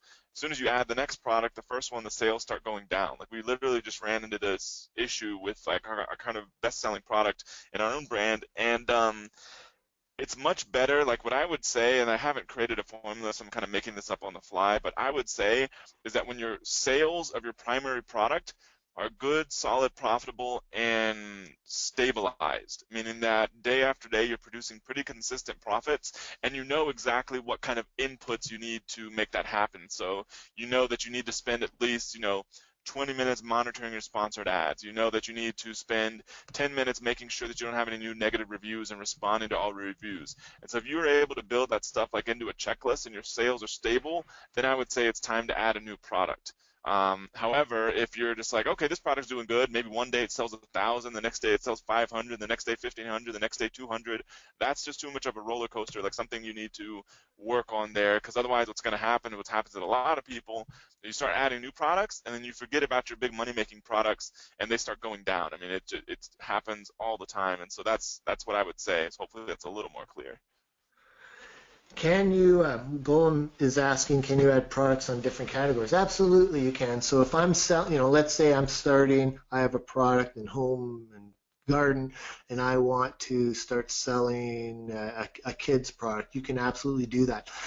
So the one thing we advise, though, is when you're creating an account, again, you want to think brand specific. I mean, I don't recommend trying to become a seller that sells all products all over the place. Again, that's more the retail arbitrage kind of process. And I really recommend, in Amazing.com, in our course catalog, we do have great courses on teaching retail arbitrage, but I don't recommend that. So when you're starting a product, you really want to stick to a brand, and usually a brand stays pretty consistent under one category. That doesn't necessarily mean true, though. You can have a brand that they're a related product, but it would make more sense to be in a different category, so absolutely you can do that. I do know there are restrictions in certain categories, but the one thing for sure is that once you're established on Amazon, you can start expanding to other categories a lot easier. Sorry, I was going to scroll down looking at something. Let's see here. One question is, how can you lower your ACoS and PPC ads? So this is the sponsored ads. ACoS is basically the percentage of sales versus the ad cost. And so as far as lowering that, I mean, one of those things is like, we had talked about, is like you're taking some of the keywords and you're better targeting. So say, for example, your ACoS is like 50% before optimizing for keywords, and then you go after and you start like bidding down the ones that aren't converting as well, and you start bidding up the ones that are, but then you go and optimize your listing for that keyword. Other thing too is just making your product convert better overall, because you're going to spend to get the same amount of people there regardless, and so the more of those people that convert, and so that's where it starts, coming into play with all the other things that you can do to improve conversion, such as better images, better copy, more reviews, better reviews, and all the rest of that stuff. Adam's asking what percentage of profit gets reinvested, and that really depends on you. For example, I know the individual Matt was talking about when he said he had lunch with him. I'm assuming it's a person, and I remember they were very clear that they kept working for their first year even though they were doing very well, because they wanted to reinvest 100% of their profits back into the business.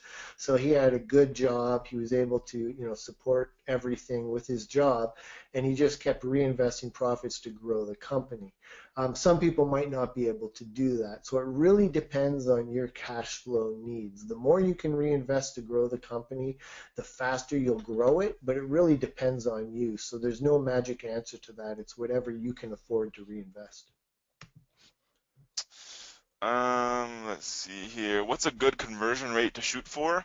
I don't know. I say like a good benchmark is maybe like 10% plus. For the better products that we sell, they convert around 15%. It's can kind of be all over the place because sometimes you're running more targeted traffic. Like you may be able to tap into like Facebook ads, and you get a lot of people to check out your product listing, and that may drive down your conversion rate, but it may increase your sales.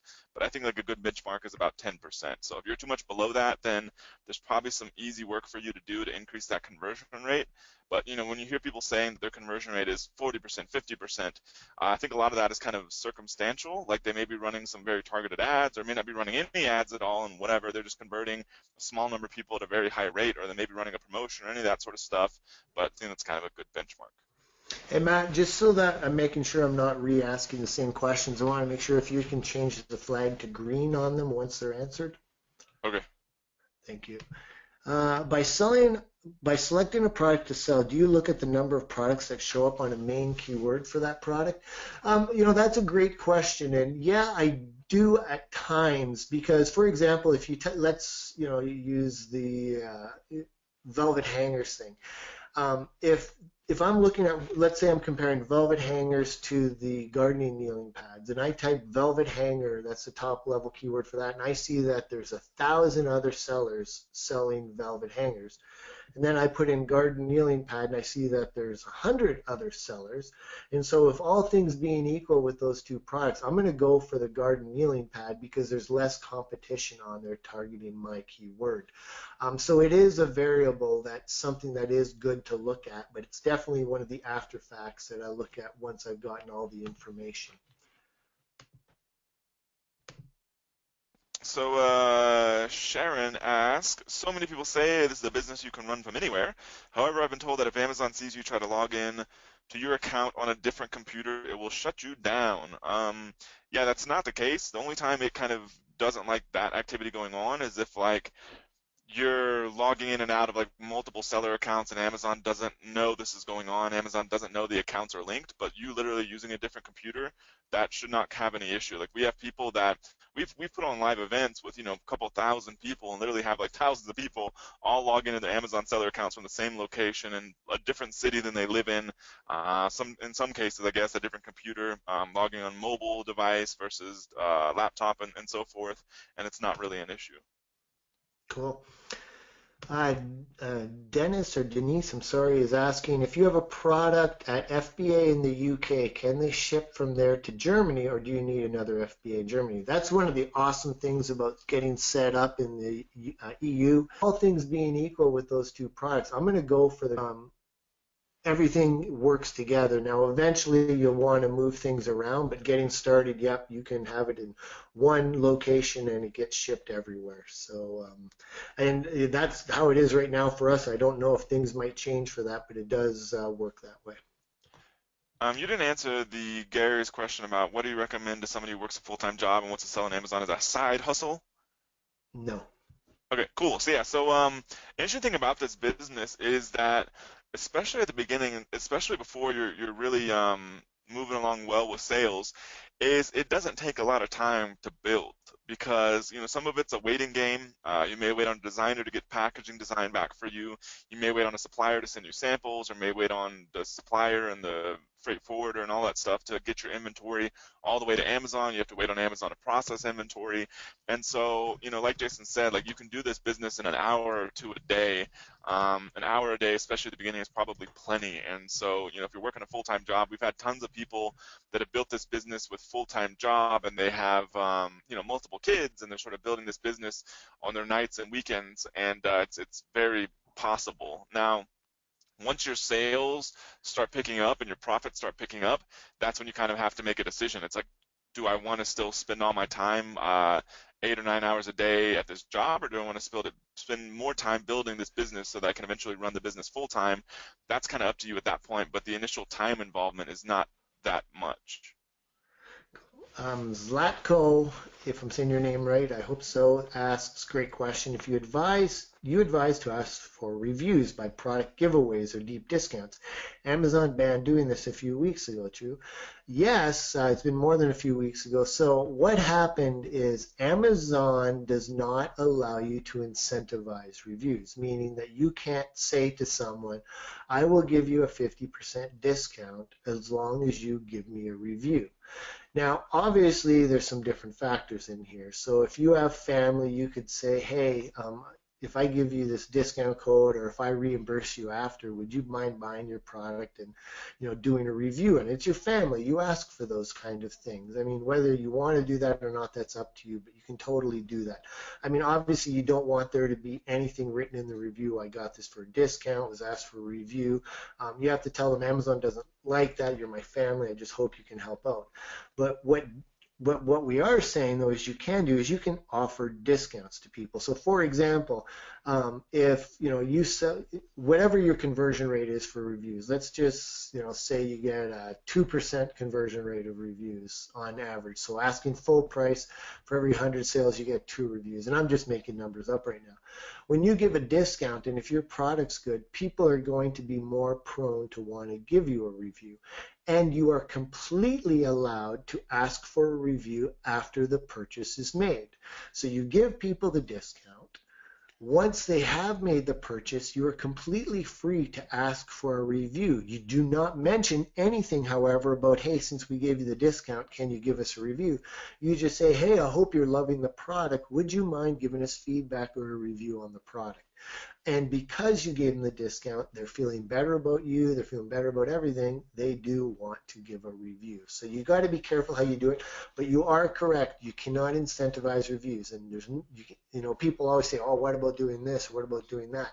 If you are communicating prior to the sale being made in any way whatsoever that what you're doing by giving them the discount or you're giving them something, that's considered an incentivized review. And if Amazon finds out that you did that by the person, then you can get into trouble. Well, what they'll do is they'll mainly remove the reviews.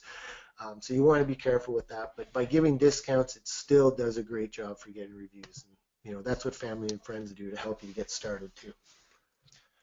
So Kevin asked here, what is a good margin for selling products? So whenever you actually get your product on Amazon, like the margin after you sell a unit on Amazon, like you've got Amazon's kind of 15%, you've got some FBA fees, you've possibly got a little bit of advertising, and so after all that stuff, you should be shooting to make 25 to 30%. However, before all that stuff, if you're just sourcing a product from a supplier and looking at like kind of what similar products are selling for on Amazon versus what you can buy it for, in that case, you should be looking for more like 40 to 50%, because then after those other fees are taken out, like you're still in that kind of 25 to 30% range. And so like if you say a product that you can only make like a couple dollars on or something like that, you probably want to look at a different opportunity. The other thing too is that once you get your product up and selling, you get more reviews and all that, there is the opportunity to increase your price some on Amazon, which can also add additional margin, and you can also negotiate better terms with the supplier the more units you buy, so you can decrease costs and increase revenue at the same time. But I'd say at first, like if you're just looking at supplier cost, including shipping, versus what it's selling for on Amazon, I would look for like a minimum of 40 to 50%. Sandra's asking, I set up my US account, but after listening to this, I'm thinking I should flip it to a UK account. You don't actually flip anything. It's just a matter of create. So you still have to create a new account. Like one thing with Amazon is everything is individual as much as they're kind of tied together. So you do need to, they're two totally different accounts. You don't flip it. You don't change one to another one. You'll keep your US one, but you'll have to open a UK one, and you can relate them together that way. So there's no actual flipping. But Sandra, really, I mean, at the end of the day, if you're located in the UK, I would highly recommend that you start selling over there first if you're not already in the process of selling in the States. Germany is huge. There's a lot of advantages to you over there, and we find that a lot of the marketing strategies that are still very effective in the States are much more effective in the EU. And again, especially if you're over there, because if someone's in the US and wants to start selling in the EU and all that, there are some things like worrying about VAT tax, getting things set up. Like there are some roadblocks that get in the way that they have to deal with. But for you, it would be super easy to get started over there if you're already over there. Pedro asks, when you first order inventory, you order small quantities. Then if you do a product launch, you can run out of inventory and then lose bestseller rank when you're out of stock. How do you address that issue? I mean, that is a reality of this business. Anyone who sells any physical product is constantly, having to consider, ordering too much stock versus not enough. This will happen at the beginning. It's almost guaranteed to happen. Later on, you want to avoid running out of inventory as much as possible because every day you're out of inventory, you're losing profit is the way I kind of look at it, at least losing potential profit. But at the beginning, you'll likely run out. But it's not like when you run out of inventory and then you get it back in stock a few weeks later, you're starting back at zero. Like you don't lose all of your organic rankings or any of that sort of stuff. Bestseller rank is not really as important. It's more about the organic rankings. You don't lose all of that when you get your stuff back in stock, but it will happen, and it is a reality of this business. Anybody who's been very successful in this business has faced that issue. So you just do what you can at first, invest as much as you are comfortable investing, and then later on you just try to do whatever you can to make sure you don't run out of stock. So I just want to let everyone know, because I just scrolled down to see how many more questions there are, and we're getting every minute we're getting 3 or 4, 5 questions. We're not going to be able to get to everyone's questions. We still are going to be answering for a little bit, but a lot of people are saying, why not answer my question? Could you please answer this? We got to go in order. We still have a lot of questions to answer, so if we don't get to yours, we apologize, but hopefully when we answer these other ones, they will answer your question. Do you guys have, hang on a sec here, sorry, my screen flipped. What freight forwarders do you guys recommend for my first product? There's a lot of different companies out there. One of them, Riviera Freight. So the one thing with Riviera Freight is you will find that they're so knowledgeable, but they only like to work with phone. They don't like email or anything else like that. They're a great company. There's a lot of great companies out there. Riviera Freight, though, great company to start with, but tons and tons of them. We don't really have any one particular one that we recommend. However, with that said, I have had a rep from Riviera Freight on a webinar with me before, and every question he was given with, no matter what, he gave awesome answers, very informative. They are a smaller company, but definitely really, really good to work with. So Gary asked here, if you hire an employee to help you with the business, what kind of work can you have them do? The first kind of lowest hanging fruit item for somebody to come on your team to do, which you can a lot of times hire somebody overseas to do this stuff, is to help you with, basic customer service, so that you're not sitting there tied down and being like, oh man, I need to respond to this every message I get from every customer within 24 hours, otherwise Amazon's not going to be happy. You can kind of take that load off yourself, and so it's less like a job and more like you working on the business to build it. So doing basic customer service is a good use of their time initially. I would also say, things like basic seller operation stuff, like checking for reviews. If you get a negative review or a positive review, like trying to get the negative ones removed, and commenting on all those reviews so that other people who see them, even if it is a negative one, can see that you're handling it in one way or another and hopefully have a good response to kind of address the concern that was expressed in the review. Also checking for any messages from Amazon is important. Those are kind of the basic initial things you'd want them doing. Your goal is to have them handling kind of the day-to-day operations of the business, so you can focus on the higher level things like marketing strategy and figuring out when or if it's time to add new products and that kind of thing. So Gene Glass is asking, can you, Matt, please talk about the mentor program in depth? Sure, yeah. So, it's kind of interesting. Like when we were in our event in Barcelona, I was talking with a lot of members that were very successful, and I was talking with a guy that was from Germany who does about 80,000 euros a month now, started complete with our program, was in debt and all that sort of stuff beforehand, so he's super grateful. But he was saying like one of the big things that separated us, an Amazing Selling Machine, from everything else is that we don't kind of just like offer a course and then kind of leave people hanging. Like our whole mantra with all of this is that we are invested in making sure you actually get good results. I mean, that's how we measure our own success, and everything else is you actually building a successful business. It's not, did you watch a bunch of videos? It's not, anything like that. It's basically, at the end of the day, did you build a successful, profitable business? And so we know inevitably, no matter how good the training is, no matter how good FAQs are, you're going to have extra questions, and you're going to have questions specific to your business. And so Jason kind of spearheaded this effort based on some past business that he had done. So I have to give him kind of full credit for this, but we have a lot of mentors who are basically experienced members who, a lot of them, I think we looked at the average at one point. It was like they sell over like $100,000 a month, like over $1 million a year, like on average. And so they're very qualified people, but they just love to help other people, especially people just getting started. And so they're there to help you along the way. If you have questions, they're there to answer them. Anytime we can't jump in there and help, or other members can't help, and because we know at the end of the day, like, you're going to have issues, you're going to have questions, and so we need to get you those answers as quickly as possible so you can get back to building your business. So it's very different than saying, here's a bunch of pre-recorded videos, have fun, we'll see you in 6 months. Like, that's not the approach that we take, and so the mentors are a big part of that.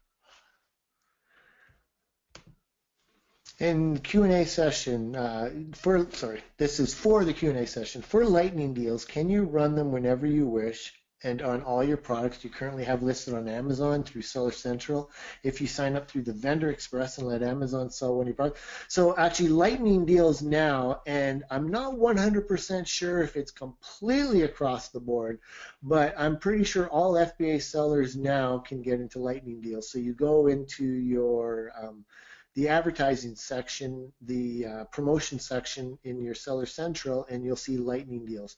The difference is with FBA, they cost, I believe it's $150 to set up your lightning deal. And you do have to have certain criteria to run your lightning deals, but you don't need to be in Vendor Express or the vendor program. You can do it right from FBA. So this is something they just recently rolled out not that long ago. So yes, you can do it, and you can do it on all your products, but it's not like you can run it whenever you want from the perspective, I want to do one on this day, and this day. It has to be scheduled in advance, and there's a few other things. So somebody asked a question, and we kind of sometimes skip over this stuff. Golem, I guess, asked, what do you mean by organic? It's a good question. A lot of times we kind of throw these words around and we just forget that, we had to learn them at some point too. So what we're talking about is basically non-paid traffic rankings. So that means like when somebody goes and searches for a keyword on Amazon, like exclude all the little advertising spots. Where do you rank for that keyword? That's where the vast majority of the traffic comes from on Amazon. It's not through the ads. It's not through anywhere else. It's where do you rank on Amazon, excluding paid ads, when someone searches for a keyword. That's what we're talking about when we talk about organic rankings. Cool. So Damien Pros asks a great question. How can you lower your ad costs in PPC ads? So this is the strategy that I do. So first of all, for your ads to be getting lower in cost, you want them converting better. So you want to make sure that your best keywords, you have your listing optimized for those keywords. But what I do is I start playing with them. So for example, let's just say that I put in a new campaign and I have some keywords that I'm focusing on because in my auto campaign they were identified as good ones. So I create a campaign specifically on those type of keywords. I'll start my bidding quite high. So I'll usually start them at $2 cost per click. Now you don't pay anywhere near that. That's just telling Amazon that's what you will pay. But you'll always pay lower than that. You'll pay more or less about, I think, 1 penny more than what the other person's bidding if you're above them. So then I look at that point, I want to make sure that I'm profitable. For the ones that I'm not profitable, I start lowering my bids. Because what happens is when you have your bids set really high, that means that you're going to, your ads are always going to be showing high in the Amazon listings, the way they show them. And so you want to start dropping your prices a little bit and watching your ad costs. So first of all, you optimize your listing, but then you start playing with the bids to get them. So some of them, if you can't lower your ad costs on certain keywords, you shut those keywords off. The way I run my sponsored ads is, of course, I want them to be profitable, but there's also a break-even point where you know your numbers, so this is how much it costs to get products in here. This is what I have to be if I spend more than this much. So let's say you know that you have to have an ad cost of under 30% or else you're losing money. Well, then that way is if you know, but you can sell them at 30% and you're breaking even, that's a good thing. Because what happens is if you're breaking even with those sales, you're still getting the velocity of sales activity. So the more sales you get on Amazon, the better it ranks you. And so, so for example, let's say that you're going for the word velvet hanger. And if you want to, first of all, if that's a word you're targeting on, you want to make sure that your ads are showing up for that keyword, because that will help you rank higher for that keyword. Getting the PPC ads clicked from that listing will actually lift your organic rankings up too. But then, if you want to make sure that you're profitable, you start lowering your bids. If you lower your bids and all of a sudden your sales disappear, then you bring them back up. And the reality is, some keywords you'll be able to lower dramatically, others you won't, and you'll just have to either shut them off or realize, okay, this is what I will take as my, ad cost for that product. But it's a matter, that's something else. Like a lot of people think, oh, you just set up your sponsored ad campaign and then you don't have to look at it anymore. Well, that's going to cause you a lot of grief. Anything you're doing like this, you want to be, I check every 3 to 4 days, but I make sure at least once a week I'm checking my sponsored ads. I have someone every day checking to make sure, because that's the other thing that happens. Sometimes your credit card will fail because of, something changes or something happens, and if you don't check all the time, well, then you might have 4 days where your ads aren't even running and you wouldn't know about it. So you need certain things checked all the time. But once a week, what I do is I analyze everything. I look at my ad costs. I look at what new words in the auto campaign are looking good that I want to create new campaigns about, and I modify my bids a little bit to try to get a better ad cost. So hopefully, Damien, that answers your question. Let's see. Okay, so here's a good one. So Christina says, in using current product packaging from a supplier that is not an actual box, how do you deal with your brand inserts to capture your customer's email and contact info? Yeah, so then, basically any kind of product you're selling, you want to look at adding some sort of packaging where you can throw stuff in there. So we've seen this in products like, yoga mat, or we even have some band kind of things that just come in a poly bag, which is just a clear plastic bag, and we throw like a business card size insert in there. If you're selling like a supplement or health supplement like we used to in the past, then with that kind of product, we went from selling just bottles to bottles in boxes. Intentionally, the only reason we don't think that it made the packaging like a million times better, it was really just so we could put extra stuff in there. So you may have to modify your packaging a little bit. It can cost pretty much next to nothing. A little poly bag can cost like 10 cents. But yeah, you do want to start considering that, because if you don't have like some sort of packaging your product comes in, you're not really going to be able to put inserts in there. Yeah. I just wanted to repeat, you see a message from Rich Henderson there. Please, if we haven't answered your question, putting it in a second time will not get us to it quicker. It just causes some confusion. So if your question's in there, we are getting to them. Gerard asks, this is a pretty good question. He actually said to Matt, but I'm taking this one. I have 2 private labels in pet supplies, one with 5 products and one with 18. Sell really well in my physical store, and I listed all on Amazon.co.uk. Probably my mistake. Listed in December and have not really done anything on Amazon in the last 6 weeks, but selling one item good and hit and miss on others. Storage hurting me. What would you do? Well, Gerard, first of all, are you running sponsored ads? Are you doing promotions? Like you can't just put things up on Amazon and get sales. If you have a physical store, do you have an email list? Can you email, create coupons and email your members and say, hey, I just got up on Amazon. Would love you guys to help me get established there. Blah, blah, blah, something worthwhile. Tell them why, say that we're just trying to get up and running, leveraging this, your reward, being a customer of ours, that I'm giving you like 30% off, 50% off to get those sales rolling. Make sure, again, you have Amazon sponsored ads running. Now, because you're in co.uk, there are some things that I don't think they have there yet, like the giveaways. But you definitely want to be running promotions, and you want to do things all the time. Like make sure, especially you're really targeting in on your sponsored ads. But if you already have a, it sounds to me like if you have an online store, a physical store, I mean, you must have customers.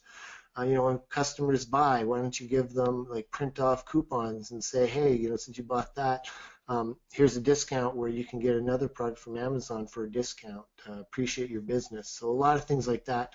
But yeah, it's definitely a factor that you can't just put the products up and expect them to start selling. So Larissa asked here, how much time per day or week once the product is launched does the business require? So this is a big depends one because if you're not trying to grow this thing huge and you're keeping things pretty simple, you've only got a couple products, then it may not be very much, maybe a couple hours a day or something like that. But then if you're really trying to go big with this thing and you're trying out different marketing things like Amazon Marketing Services and you're trying to use social media and you're launching a lot of new products, I mean, that's how this ends up being like a full-time business. And we've had a lot of people that started off at a job, they ended up and built this business because I don't know what your situation is, but trust me, and I'm sure just about everyone will vouch for this, working for someone else is a completely different experience than working for yourself. I mean, the level, like you can blow through 10 hours of working on your own business and it feel like nothing, where it could be very different, at a job, depending on your ambition, I guess. But yeah, so then, there's people who will spend all day building their business, which is great. They're trying to build it big, but in terms of actually just maintaining it, a couple hours a day. But most people, they get super excited. They want to go bigger. They know they can make more money. And so they end up spending as much time as they possibly can on building their business. But that's what they want because that's what they're after. Cool. Adam Wayne, good question here. I just signed up for the program but can't help being scared that so many people are doing this. How do you address this basic fear that you're behind the trend? Well, I tried to address that right at the start, Adam. The day we started selling ASM, even like I just launched it, that was, people asked that question immediately. And this was 5 years ago. How am I not behind the trend? You're not behind the trend. You saw the growth of Amazon. Amazon has more than doubled the amount of sales that they're making, the profit. They're going globally. There's so much room on here. The amount of people visiting Amazon, like that's one thing. Eric Schmidt, I think his name is, he used to be the CEO of Google a couple of years ago. He said that Google's biggest fear was Amazon because the amount of searches that are being taken away from Google. Before, people used to go to Google, and that's where they did all their searches. You'd Google it. Well, now when people are shopping, they just go directly to Amazon.com, and now 50% of buyer traffic searches are done on Amazon. That has exploded. Amazon's got so many more features coming out. And the cool thing is, especially in the supplement market, this really happened. A lot of people that were trying to sell on Amazon were trying to do kind of shady things. They do like fake reviews and stuff like that. And when Amazon threw the hammer down last year, those people that were doing those things, they got killed. And that's why, like we're telling people, you want to make sure you're doing this business right because they just cleared house of a lot of people now.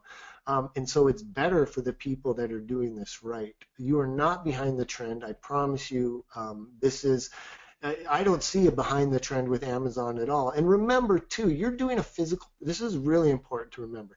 This is a physical products business where you're starting with Amazon. This is not for the rest of your entire existence. All you're doing is selling on Amazon. No, you're using Amazon to get your sales started, to get your brand established, and then you start expanding. For example, my company, we have e-commerce stores. We're starting to get into Walmart now. You start expanding that way. I want to get to a point where Amazon's only about 25% of my sales in total because I want to be globally all over the place. That's going to be a big job because Amazon's so huge. But yeah, hopefully that answers your question, Adam. Cool.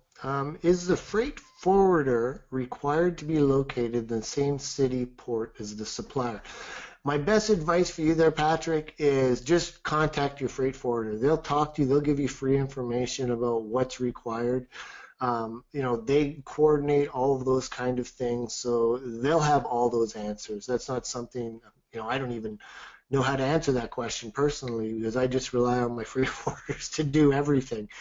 So just reach out to them, expect like Riviera Freight, look at them online, they'll have contact information. They're very knowledgeable. They'll answer all those questions you have if you need help.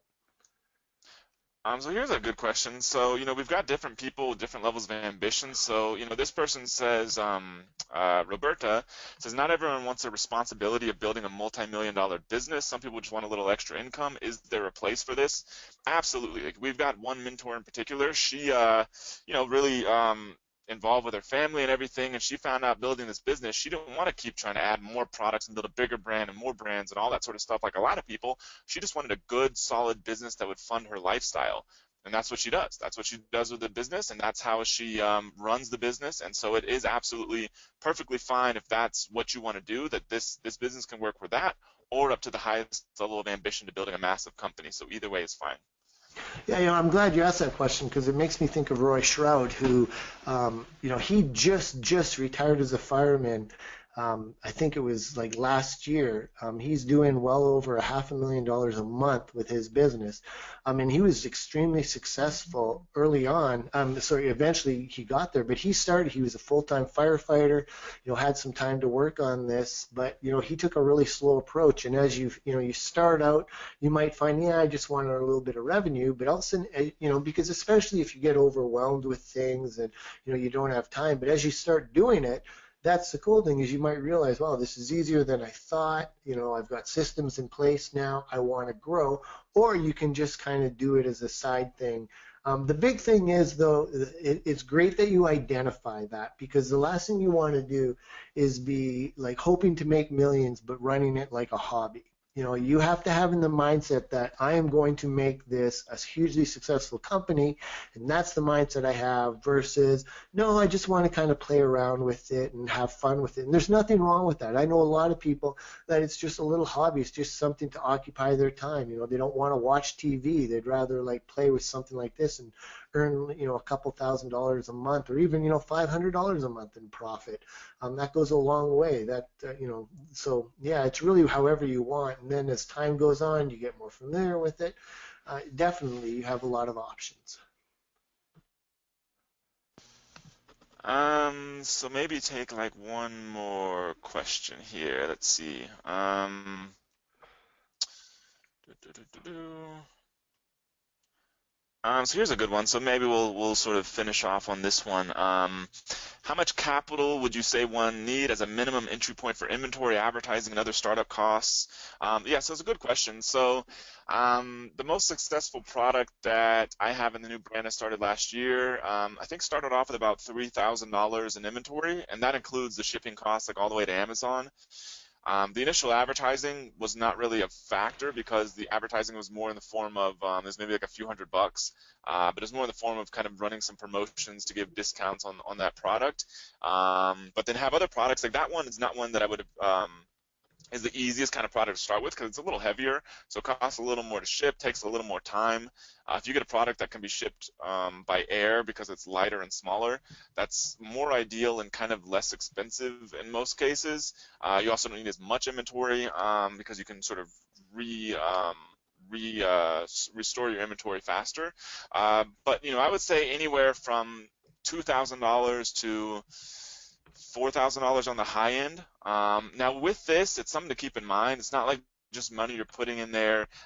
It's money that you're sort of putting into the business. You're buying inventory, you sell the inventory, you get money out, and then the money should grow from there.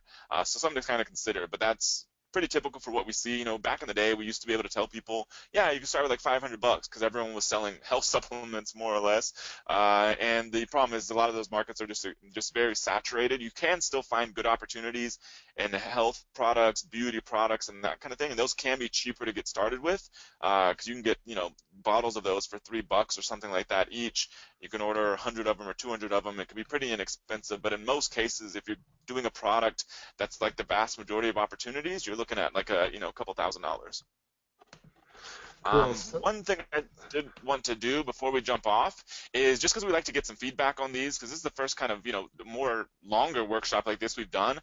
We've still got lots of people here. We've still got probably, what would that be, 75% of the people we started with 3.5 hours ago. So that's awesome. So what I would like to do is just before we get off, post in the Q&A box just like what's the best thing you got out of this? Because everyone's coming from different areas. You've got some experience, no experience, lots of experience. Some are already ASM members, some just joined as ASM members. But in terms of the content, like, what's the most valuable thing you got out of the past 3.5 hours? So Matt, while they're answering that question, I did find a question from Howard that I think is really important, because we know we always see this with people. And they're asking, how important is it to have your brand name on the product? I'm in the process of purchasing my first product, but the supplier will not put my brand on it unless I do at least 500 units. So a lot of people ask this and they say, well, why don't you just sell another person's brand? So what happens is, if you don't have your own brand, so you can go on Amazon and sell, like, you could, if you see somebody else's brand on there, if they're not brand registered and other things, you can start selling that same product. The problem with that is you're not building an asset for yourself, because as soon, you're going to be competing with other people for the buy box. You're not building anything up for yourself. You have to sell the product exactly how that person wants it sold. And so all of a sudden, if you say, okay, I'll start out that way, but then I have to change my listing, well, you can't, because it's a different brand, it's a different product. You can't just swap the listing and get all the benefits. It'll have to be a complete different product. If that's your only choice, I don't really know what to tell you. I personally would not do that. I would stay completely clear of that. I would want to start with my own brand first. So we're seeing a lot of good comments here from people saying, the greatest thing you got out of this. I really appreciate that. If you have anything else, just go ahead and post it in there. But probably going to have to wrap this up right now. As a recap, you're going to get access to the recording of this, access to the slides, access to the main list of product opportunities. And so we're going to try to get all that out to you all within the next, 48 hours or so. It takes a little bit of time to edit the recording and put it up and all that good stuff. But you're going to get access to it. You can come back and watch this recording anytime you want. If you're interested in joining Amazing Selling Machine, remember, it is completely closed to the public. This is really your only opportunity right now. We are closing that Monday at noon Central Standard Time, and it's Saturday about noon or so right now, so in about 2 days. But the other thing is too, is that if you want to sign up, you can do it right now, and we'll go ahead and give that list of people who sign up today, really within the next 15 minutes. That extra list from Jason and I's mistake, the extra list of 20 hot product opportunities, so you can kind of get a jump start on everything else and can really fly through the product selection part if you pick one of those. So we're going to give that to you as well if you sign up today. Other than that, hopefully you sort of take us up on the opportunity by Monday. But yeah, it was a great time having you all with us. I'm really impressed with you all being here for 3.5 full hours, and so we hope to see you all soon, and we'll make sure to get all of this recording and slides and everything else out to you as quickly as possible. And that's it from me, so thanks for hanging out with us.